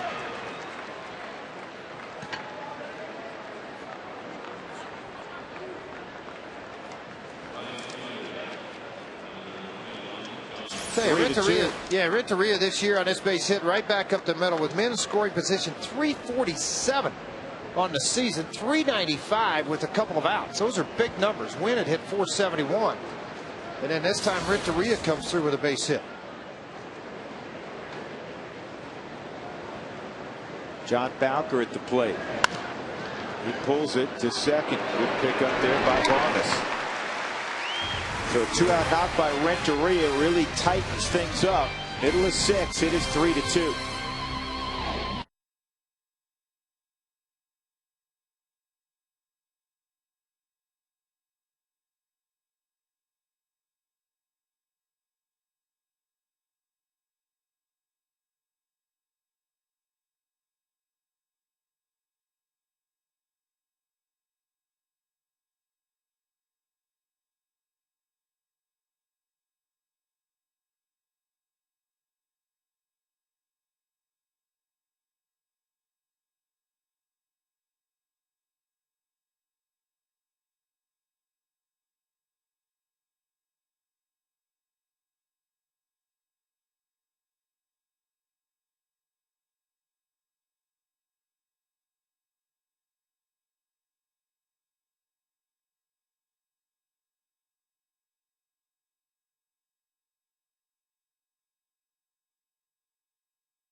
His 5th career double over the head of Randy Wynn in center field. That was the Frost Brewed Coors Light freeze can. Rockets led the bottom third of the order. Second inning work for Bob Howery. The Rockies got a runner to third in the 5th against Howery. Cooking the Rockies up 3-2. They knocked out Ryan Sadowski after 2 2/3. Bruce Bochy didn't like the complexion of things, but his pen has done a good job so far, and it's a 1-run game. Carlos Gonzalez takes inside ball 1. That's the first pitch Gonzalez has seen today, George, that he didn't swing at. Well, trying to be a little bit too aggressive, frustrated a little bit. Obviously, the average is 220. Getting an opportunity to play, give Dexter a day off.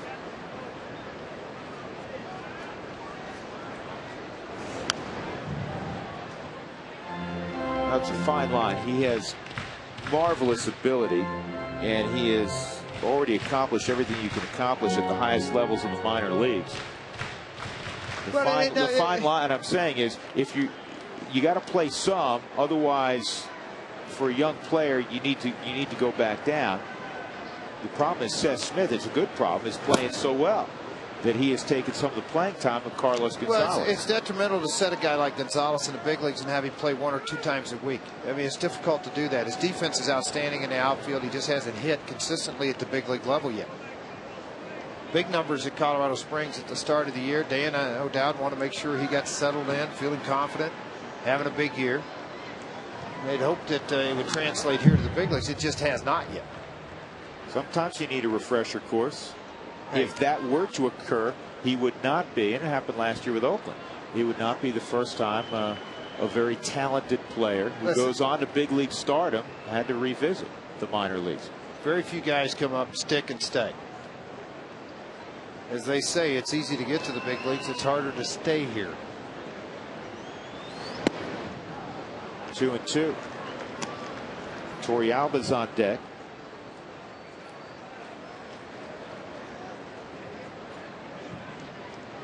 After today, the Rockies will play 23 straight outside of the National League West, where they're 23-16, and if you include the American League this year, interleague play, they're 34-20. Pretty good record. Well, what's been impressive is what they've done out on the road. Period. They've won baseball games on the road, where in the past that has always been the Achilles heel for the Rockies and the organization. They just couldn't win.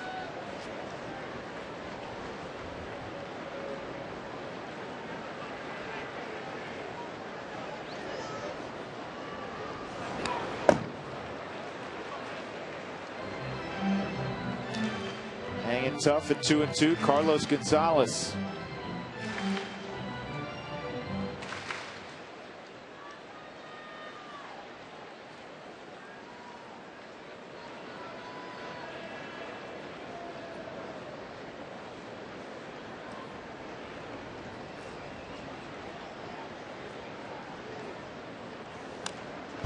And again, a foul ball. Well, looking forward to going to New York and looking at the new ballpark, seeing everything that's they're a part of that.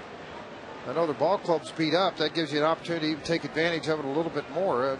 Again, Oliver Perez has pitched well. Pilfrey at times, you don't know what you're going to get. And then you get Johan Santana during the 4-game set. It's not going to be an easy one. That's a pitcher's ballpark. You know, I don't care what the result of this at bat is. It's been a good at bat for Carlos Gonzalez, who needs to put together a number of good at bats from a confidence standpoint. It's not always going to result in hits, but you know what I'm talking about. Just get George. some hits. Yeah, get on base. You haven't been down there for a while. It's kind of nice to make that trip down. 32 pitches right now for Howard. You know, when you get a guy in the middle of a lineup like this in a bullpen, a lot of times you don't let them get extended to 45 or 50 because you lose them over a period of time to have the arm recover. You know what I'm seeing in this at bat, George, with 2 strikes? I'm seeing a guy that's got an approach with 2 strikes as opposed to just the same big swing that you're going to see early in a count. Well, and everything's hard. That makes it not as hard or difficult to adjust to. 92 to 86 mile-an-hour slider, and there's not a big, huge move on the slider. And again, the swing more compact, shorter. Well, I'm sure, you know, there's a lot of time spent with Don Baylor trying to correct things, get things in the right way. It's a matter of taking it from the cage, the tee, the soft toss to the batter's box. You look for improvement every day.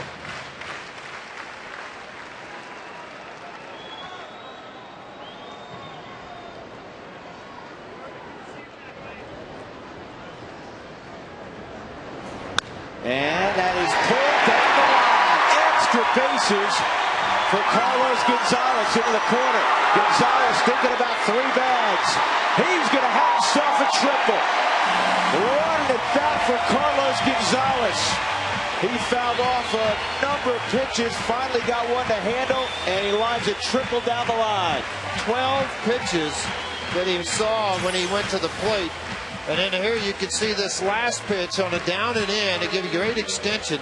And it's just going to shoot the ball by Ishikawa down the right field line. Out of his reach. And when it gets down into the corner, hit that hard, you've got to allow it to come off of the wall and make a play on it. Take off, come into third base, standing up. We're going to make some switches here. Bruce Bochy's going to do some double switching because Howard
And Express told the best way to save time and money.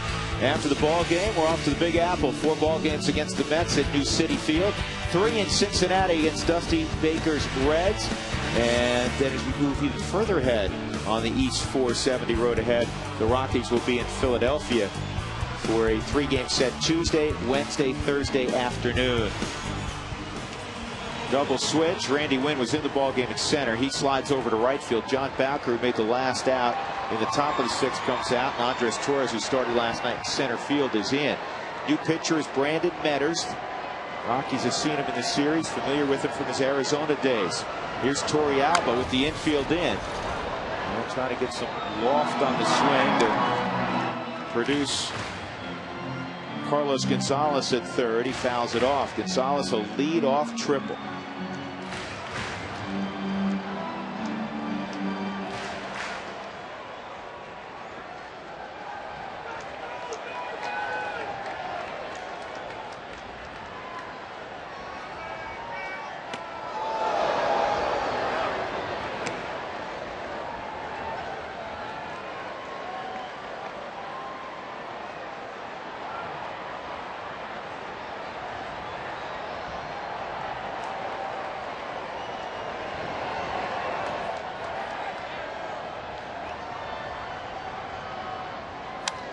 In the air, right center field.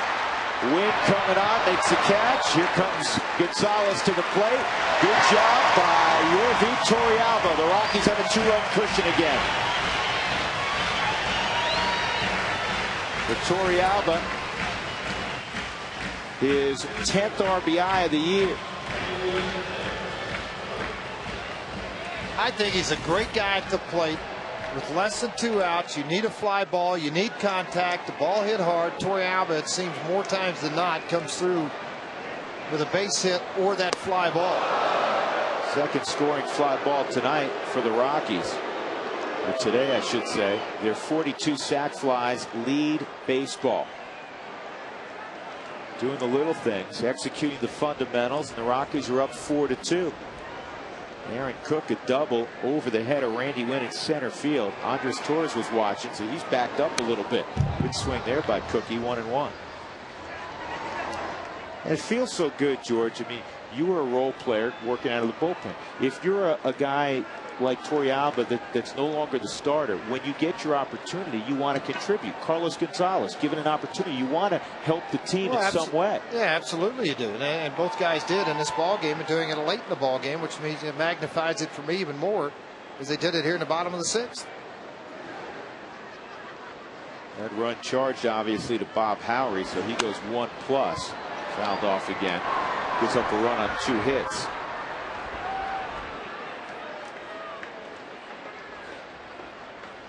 Torrealba this year with runners in scoring position, and the Rockies, by the way, lead the major leagues with 41 sacrifice flies. He has 2 of those sacrifice flies, 6 for 17, a .353 average, and 2 sacrifice bunts. Actually, George, as I just said, he's now 42. 42. Yep, because 2 today. But in a limited duty for Torrealba.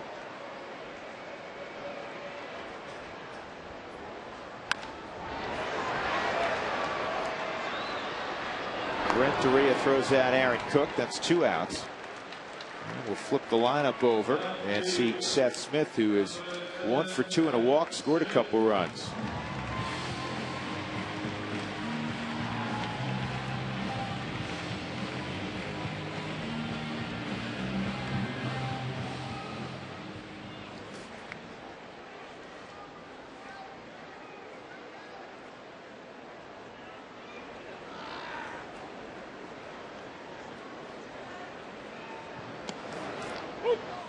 Well, the first 15,000 through the gates on Saturday, August the 8th, will receive a floppy hat courtesy of the Isla Casino and Hotel. Purchase tickets to this ball game versus the Cubs at any ticket outlet or online with ColoradoRockies.com. That's August the 8th. The Cubs are in town. The Isla Casino, the floppy hat, first 15,000. Doug, I'll be in Florida at Miss Teen America with my daughter. I expect a floppy hat when I get back.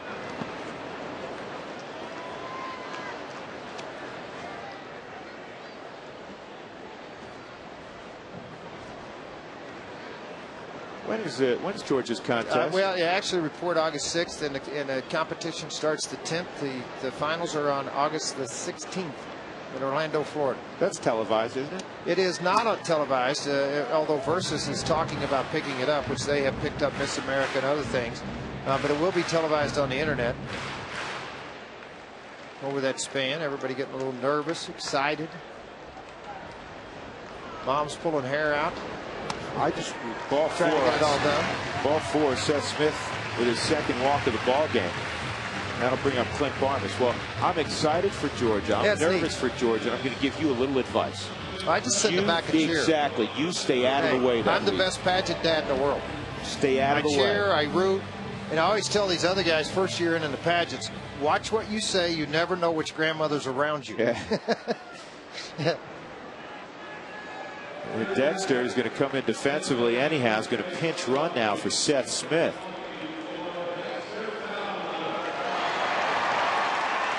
Jim Tracy waiting for that spot to improve defensively. So now you move Gonzalez over to the left and put Dexter in center. Rockies with a 3-run lead are entering into the top half of the 7th.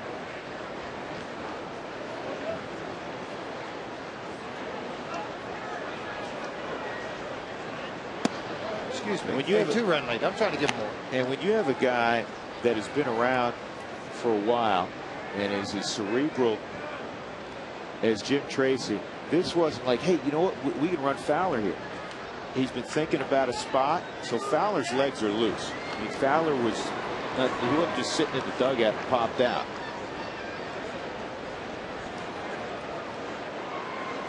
Being ahead of the game, that's how you play the chess game late. Well, and he's got another guy he's playing against pretty good, Bruce Bochy. Has ran numerous ball games, obviously. 1,201 wins in the big leagues. In the air to left field. Fred Lewis. Rockies get another run. Carlos Gonzalez triples. Torrealba brings him around with a fly ball.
And by Big Brothers Big Sisters. Donate your car to Big Brothers Big Sisters. You'll get a free tow and tax break, and you'll help change a kid's life.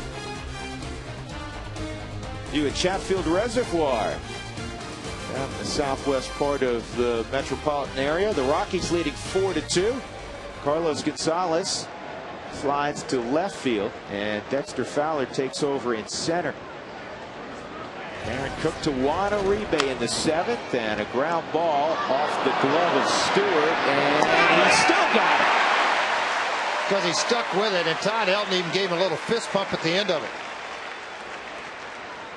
Tell you what, he cut the ball off out in front of Tulowitzki, and he just stuck with the baseball. Watch Stewart as he goes over to get to the ball. A little hop comes up on the heel, and then the strength of his arm completes this thing. And then Todd Helton, tell you what, he likes it there. Gives a little head nod, a little pump to Stewart, continuing the play. That'll bring up Eli Whiteside.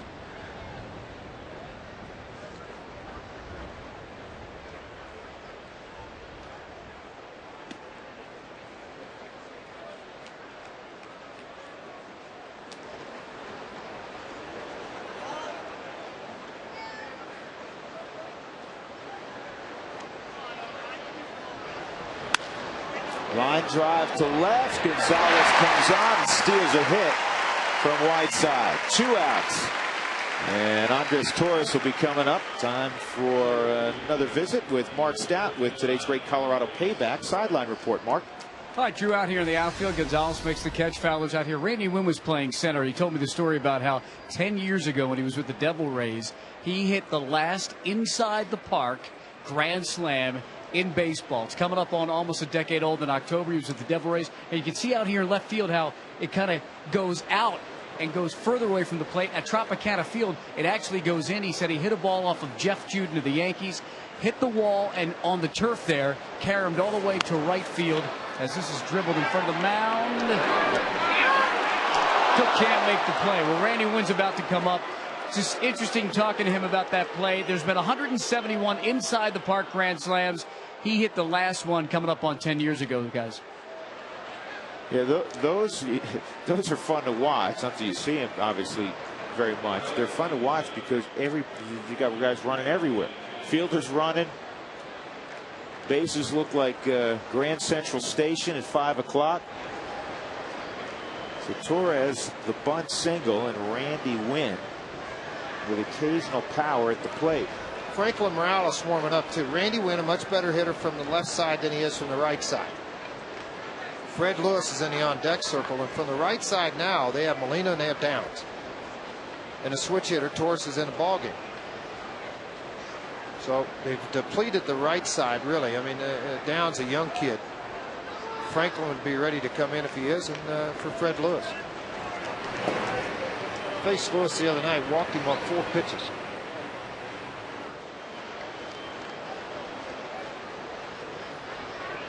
Pitch count very low for Aaron Cook for this period of the game. 75 pitches.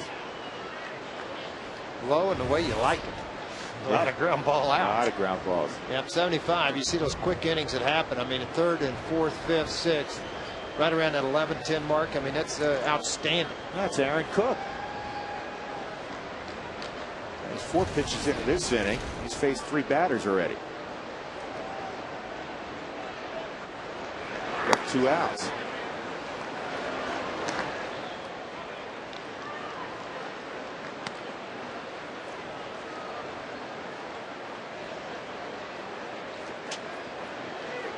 Wynn 1 for 4 last night at triple.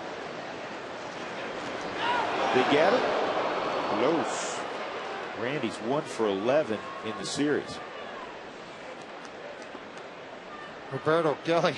Yeah. You know, I want to tell you something, right? We got a guy picked off a minute ago. Can you calm down a little bit, right? If he hits the ball out of the park, it's a 1 deal. If you get picked off, we got nothing. Now, I'm tired of Bochy yelling at me, so don't get picked off. And this is a bouncing ball to Barnes. Tough pickup, and Clint handles it. Boy, he's played a terrific game at second base. Great job of pitching by Aaron Cook. Ground ball after ground ball, 4-2. Stretch.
It's time to get you up to speed with the AT&T Rapid Rewind.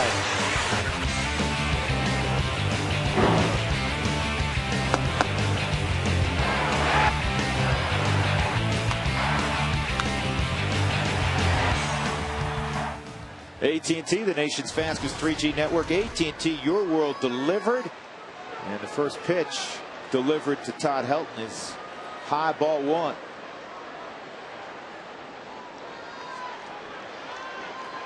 Rockies up 4-2. And Brandon Metters misses again. It's 2-0. Helton 1 for 3. Brad Hopp behind him is 1 for 2 and a walk. Troy Tulowitzki behind Hopp is 1 for 1, a sac fly and a walk. Part of the lineup that really benefits the Rockies right now is the two lefties back-to-back. Bochy has one left-hander, Affeldt, that he won't use till the 8th inning, and typically if they're tied or ahead. So this is an opportunity to take advantage if you're the Rockies. Todd skies into center field. The wind is blowing this thing back in toward the infield. Torres makes the catch, and that'll bring up Hopp. It'll be interesting to see how Jim Tracy plays it with the training staff and with Todd Helton. You know, he's picking spots to get him a day off. You have a nasty lefty potentially tomorrow in Oliver Perez. When I say potentially, Perez is making the start, but you never know what you're going to get from him. Well, but more importantly is the long flight to New York today, too. Sitting on the airplane, yeah. It might be a great time to give him the day off. Yeah. Could be. Not trying to manage or set a lineup, but could be. And the next day off for the Rockies is a week from tomorrow in Philadelphia. So it could be a situation where Todd rests tomorrow. We'll see. And tonight will be a very late arrival. Won't get to the hotel till after 1 in the morning in New York.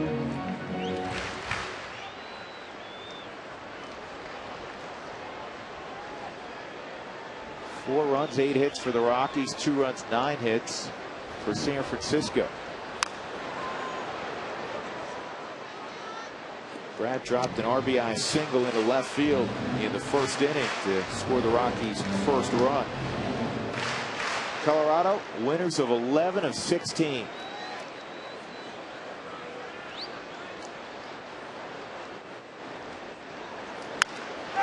On the ground to Ishikawa. 2 outs. If your windshield's damaged, please call Colorado's #1 team, Elite Safelite Auto Glass, 303-287-5000, online at safelight.com.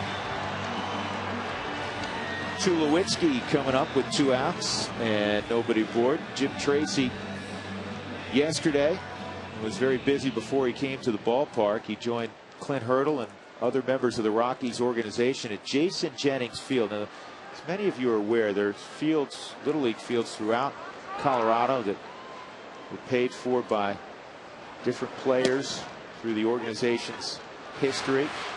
And Jason Jennings Field, which is basically at Kipling and 285, Kipling and Hampton area, is unique because it is a handicap-only facility.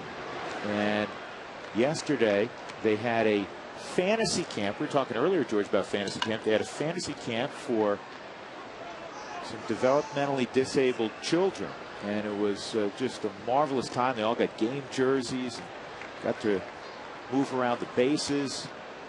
Yeah, a lot of times too, when a manager gets fired from his position, a lot of times they kind of back away from the public eye. I will commend Clint a little bit, staying involved with things that were planned many months ago, staying a part of that. And Clint just had his annual golf tournament, Clint and Carla, to raise money for Prater Willie on Thursday.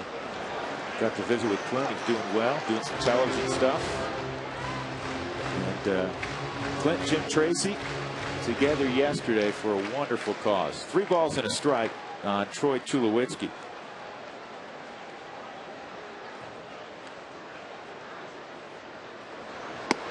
That's in there.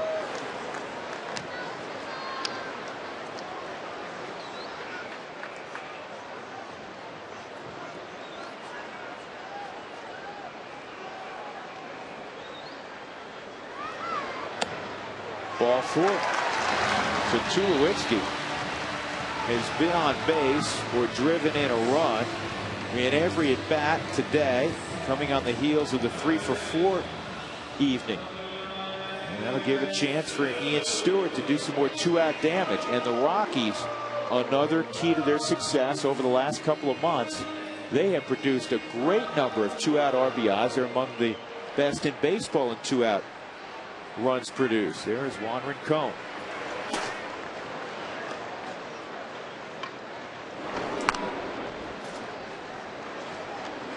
Yeah, it's one of those deals, George, latter third of the ball game. Power up and down this Rockies lineup. 2 outs. You get the first, as it's from Metter's standpoint, 2 quick outs. Then you walk a guy.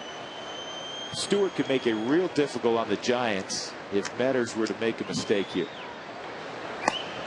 And that's one thing that you look for at the bottom of the lineup is the power that has not yet really been displayed to its fullest extent. And you're talking about Gonzalez in the on-deck circle, 1 home run. You expect more power out of him. But then when Ionetta's in the lineup, Torrealba will run into a fastball. Stewart has proven he can do that. 17 home runs, 48 RBIs. 1-1. Stewart an RBI single in the third. Now Cook at 7 innings pitched. This is pretty impressive. 16 ground ball outs, 2 fly balls, 2 couple of strikeouts, 1 put out. But very, very good. Covered only 77 pitches.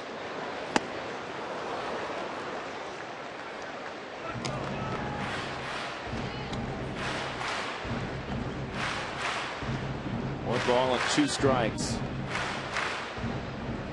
Matters has allowed only 4 hits in 27 at bats with runners in scoring position and 2 outs. This is not considered that situation with Tulowitzki at first.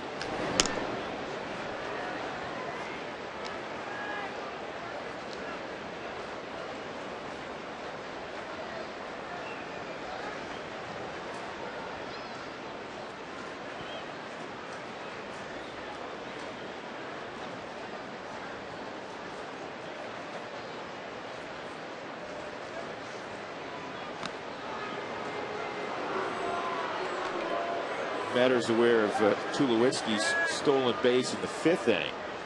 Little League stolen base. And a lot of times, too, that's called from the dugout to throw over. But just kind of ensure the fact we're not going to go to sleep on this one.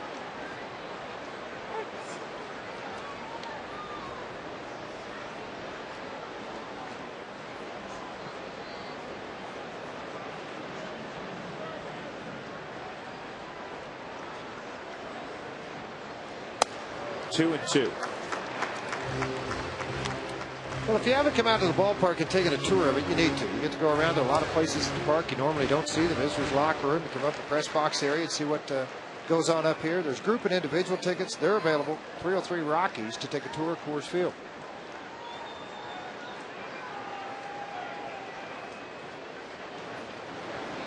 Swung on and missed. Stewart swings through a fastball.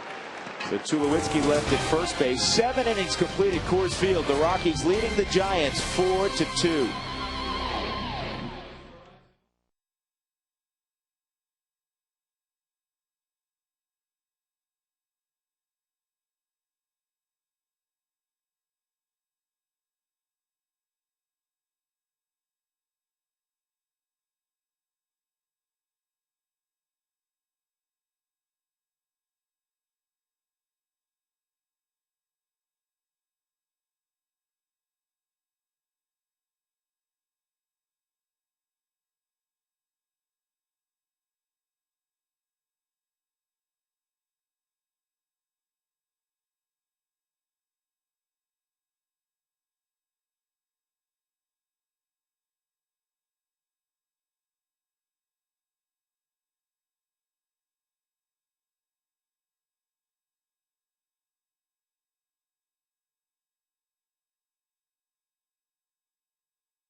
The Rockies' 4th run, and Troy Tulowitzki's been all over the place offensively today, and the Rockies lead it by a couple of runs in the top of the 8th inning. So Aaron Cook, despite a fairly low pitch count, will give way here in the 8th inning to Franklin Morales. Coming on to face the left-handed hitting Fred Lewis. Mentioned earlier that in his last appearance against Lewis, he got the ball up, walked him on 3 out of 4 pitches, out of 5 pitches, excuse me, through 1 strike. Bochy's bench set up right now the way it is. There's not a lot he can do with it. As far as trying to pinch hit, pinch run, he's still got a pitcher spot due up there, 5 spots away from this one. Oh boy, that might have knocked Torrealba out. That shot right off of his jaw. Look at it on a Hyundai cam. The mask came off on impact, it appeared to. At least inside to get that. Man, you talk about some vibration at the top of the head. Wow. Joe, that Hyundai cam is such an amazing instrument. As you described, George, you could see the metal vibrating, flex on the mask. Give you an idea how hard it was hit.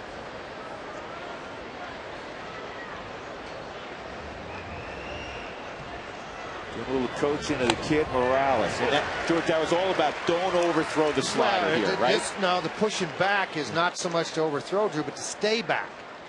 Stay back on top of the rubber, because anytime you start to rush out, it's going to flop and your arm's going to drop, and you're not going to stay in the same position you need to. And he comes up and punches out very quickly. Mr. Lewis. You know what? And you know the manager, Jim Tracy, loves that. 3 pitches where he'd been working at times deep in counts.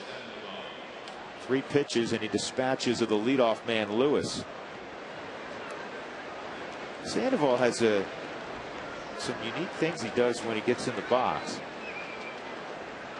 And he gets to pick it up there, but he does a little kick into the dirt, and then he walks a few steps out in front of the plate and bangs his spikes with the bat a few times, and then he settles in. And from the right side, Pablo Sandoval with 1 out in the 8th inning.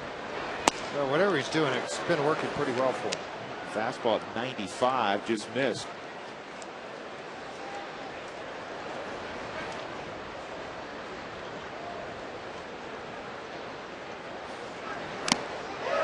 You're wondering if Sandoval has a better side. He's pretty good for both sides. 311 when he's hitting lefty, 367 when he's hitting righty. That's more exposure. 79 at bat. Yeah, more exposure obviously from the left side, so more chances for failure. But the right side, he's done a pretty nice job. 3 home runs out of his 15 from the right side. This ball's well hit to center field. Fowler is going to get back and make the play.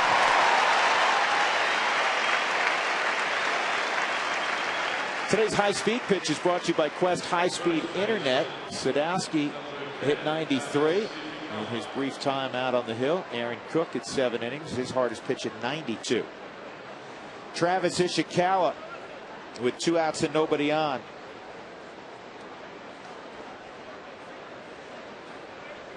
Aaron Cook ends up going 7 innings, gave up a couple of runs on 9 hits, didn't walk a batter, struck out 2, and that pitch in there for a strike. So he has thrown 6 of his first 7 in the zone.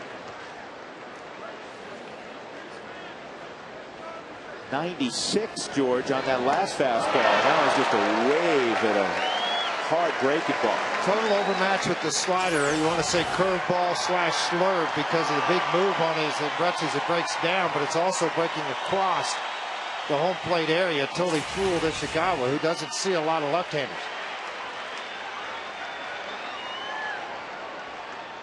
Here's the 0-2. See you later. That is a complete overmatch. 96. Goodbye. What an inning for Franklin Morales. Middle of 8. Rockies up by 2.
complex building or service project done right the first time.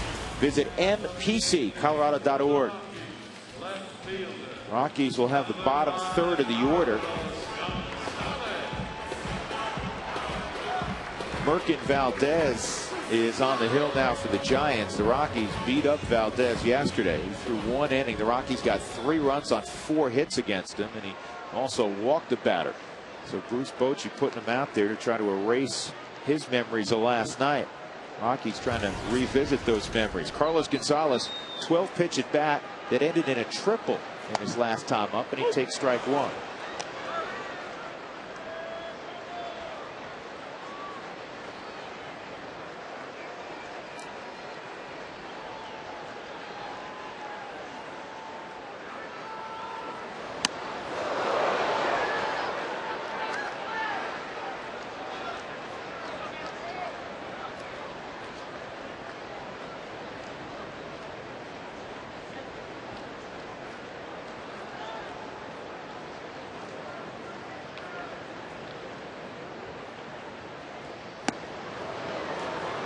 One and two.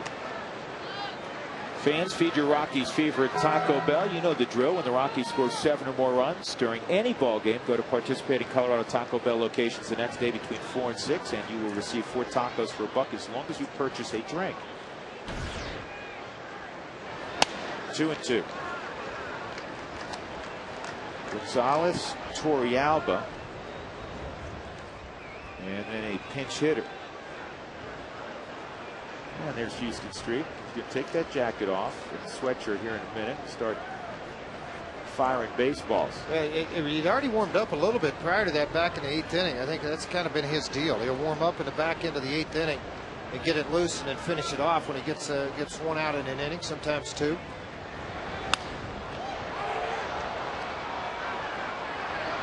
Center field, Torres will make the catch. Mark Stout has some more from the ballpark. Mark, with our Mike Shaw auto update second today.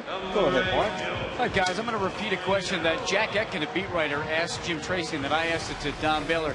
Do you think Ian Stewart could be a Greg Nettles type player? Because, you know, he fanned in his last at bat. His average been around 230, hasn't been able to get it up and down. And you look at Greg Nettles in his 22-year career, hit 248, but did hit 390 home runs. And, George, I know that short porch in Yankee Stadium helped that. He also had a poor batting average in the postseason.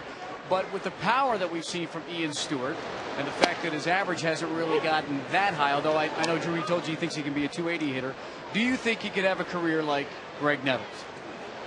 Well, you're putting him on a pedestal pretty good. That's a big career, right? You know, 22 yeah, years. I mean, you're talking about 22 years in the big leagues, and a guy that won some Gold Gloves, was on a lot of winning baseball teams, played in a lot of World Series. I think the potential's there, obviously, to hit a lot of home runs. He's got tremendous power, and he's going to drive in some runs. Nettles, though, hit a lot of times 5th and 6th in the lineup where you had some guys on base in front of him.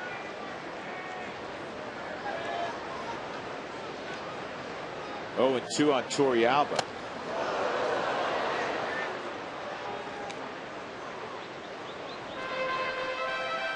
The Giants in the 9th inning will have Renteria, a pinch hitter, and then Uribe. Pinch hitter will probably be Shearholz. Tomorrow, Jimenez and Perez in New York.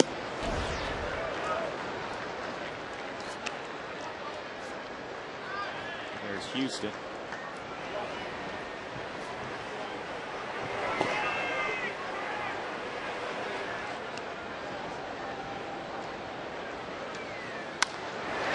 Base hit for Torrealba.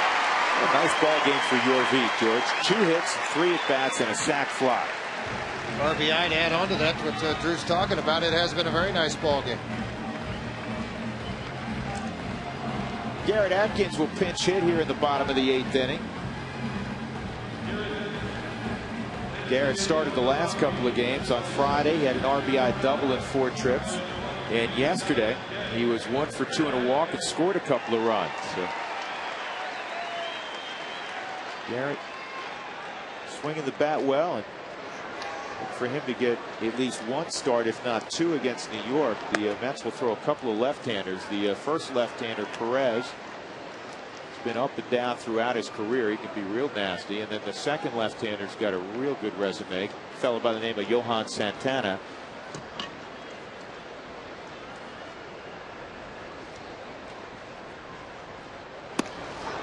One and one. Givaldo, according to the Rockies notes today, he's had a couple of starts against Arizona in his career. 1-1, 257 earned run average. According to the notes printed today, 1-1 record, 257, 14 innings, 9 runs.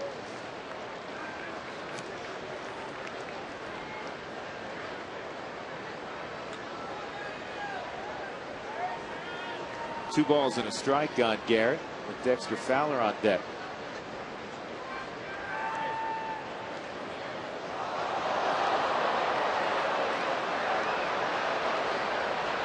Here goes the runner, and Torrealba is going to be cut down. Yes. Hit and run that didn't work out too well. Well, was it a hit and run? Let's watch Torrealba. I mean, the head stays down looking straight ahead the entire way. Yeah, you're right.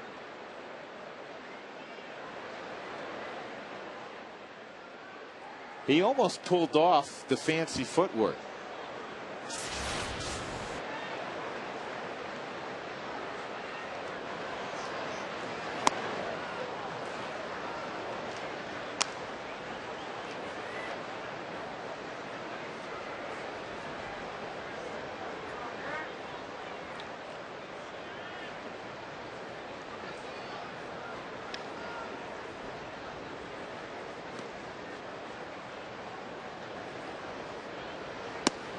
And just off the outside corner, so Atkins goes to first, and that'll bring up Fowler.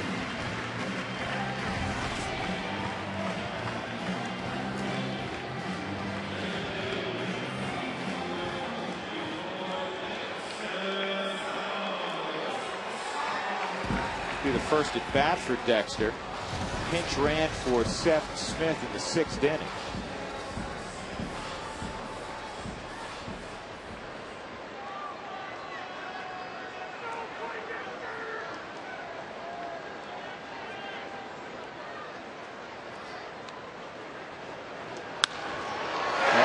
Hit for Fowler.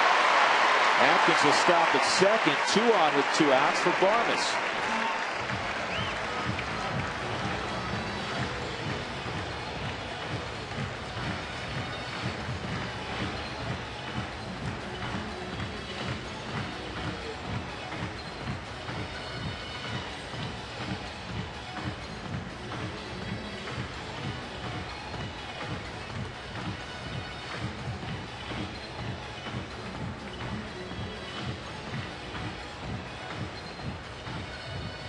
I love to watch the conversation. You can see how the entire infield come in except for Ishikawa to see exactly what Dave Righetti's saying to Valdez to get him back on track. With a chance, you know, and you go out as a man, as a pitching coach, you're out there saying, you know what, it's a 2-run ball game. You got a chance here. We need some outs. You got to make a pitch.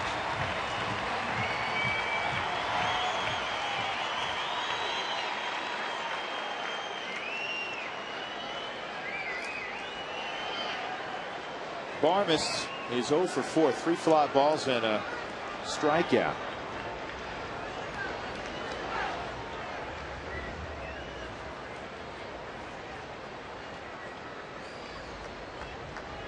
Hitless in his last 12 at bats, and he takes strike 1. One thing right-handers have tried to do with Barmes all day today: slider, slider, slider. Keeps hooking him foul, foul, pop fly to center field, trying to change velocities on it. The last at 83, see if he goes there again. He did.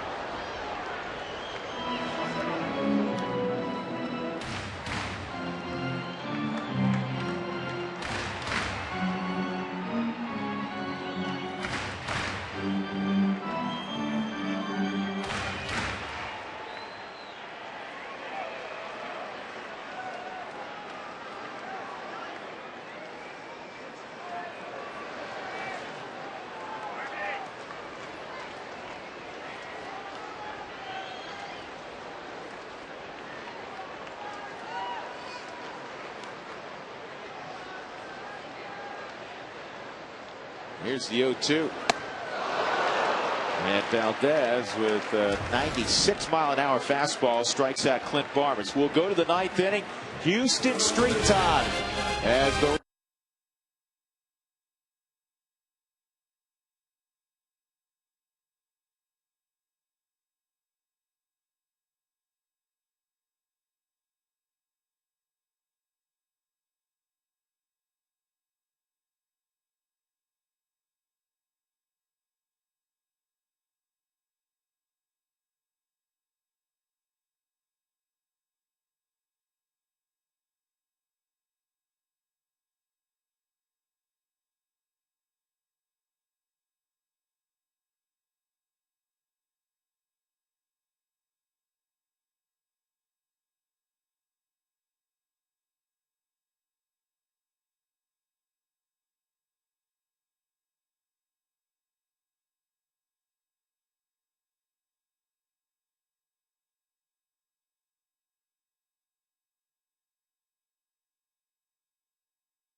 Offensively out there today, we'll talk about the range he has and how good he's playing at second base. That's coming up after the ball game. Drew, I want to see you dance.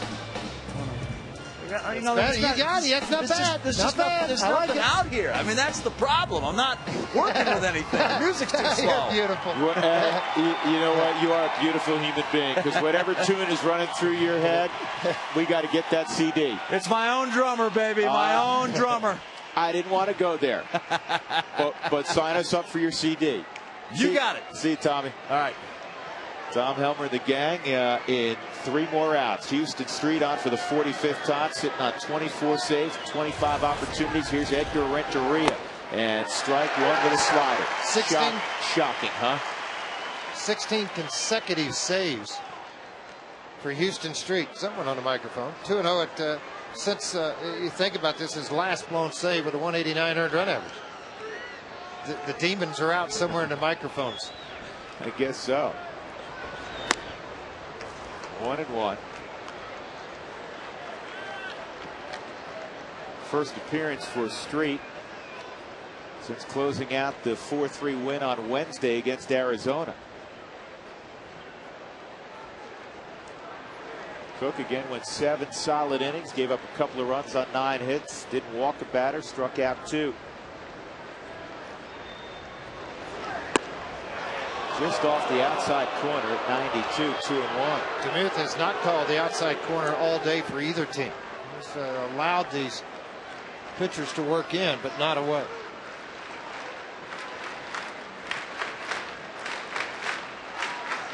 Good pitch. Behind it, the count, an excellent pitch. A hard slider at 83. When you get to a fastball situation, you try to outthink the hitter at times. That's exactly what Houston Street did.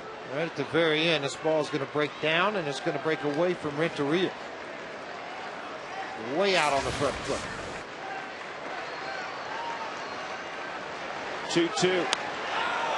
Defensive swing.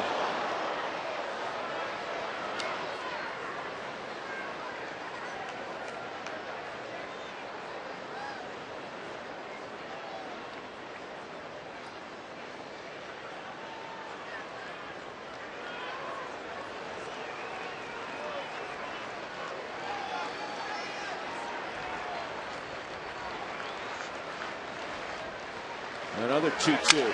Off the end of the bat, looped to short, and Tulowitzki has the first out.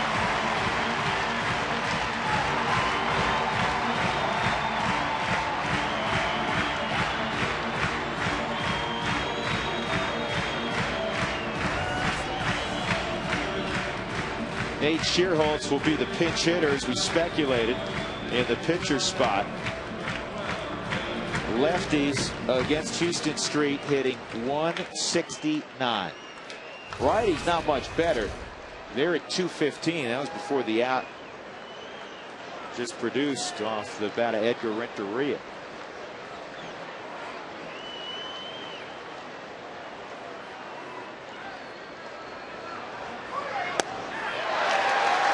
Swung on and missed.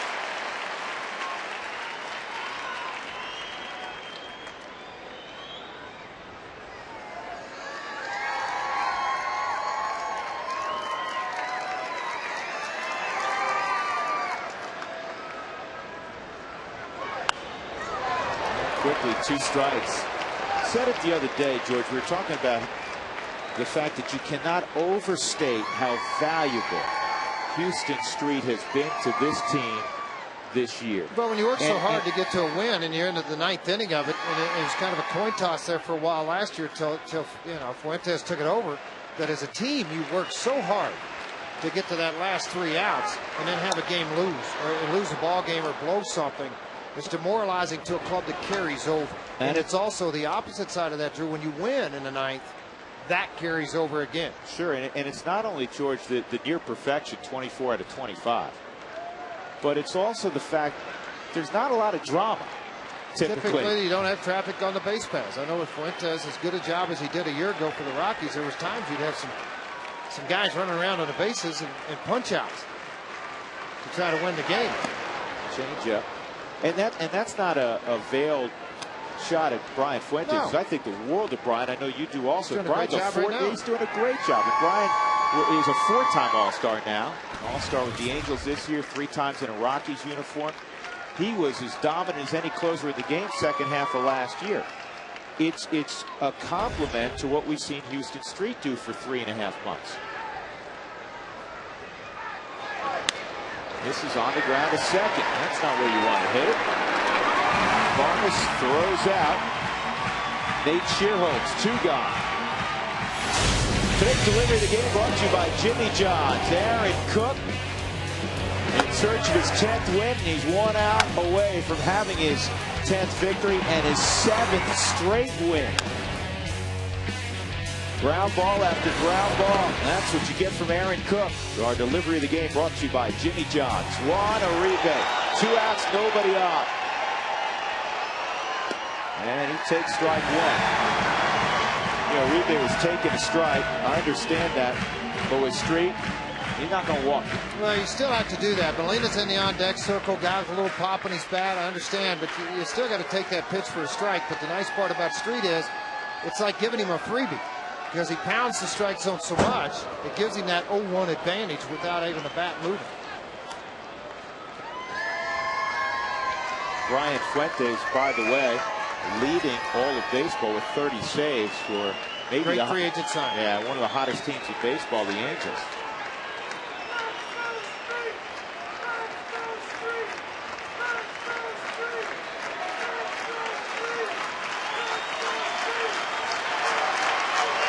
And that slider disappeared. If you go back there, George, you always break down hitters from when you used to work out of the pen.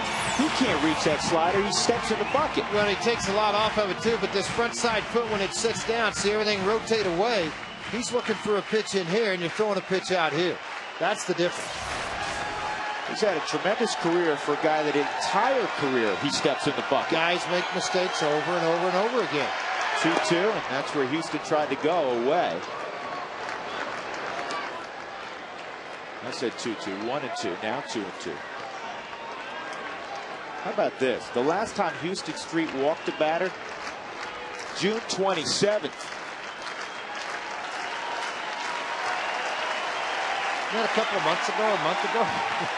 Well, it goes June, a month ago, July. a month ago for the last walk. Wow. Here's the 2-2, And just off the plate, 3-2.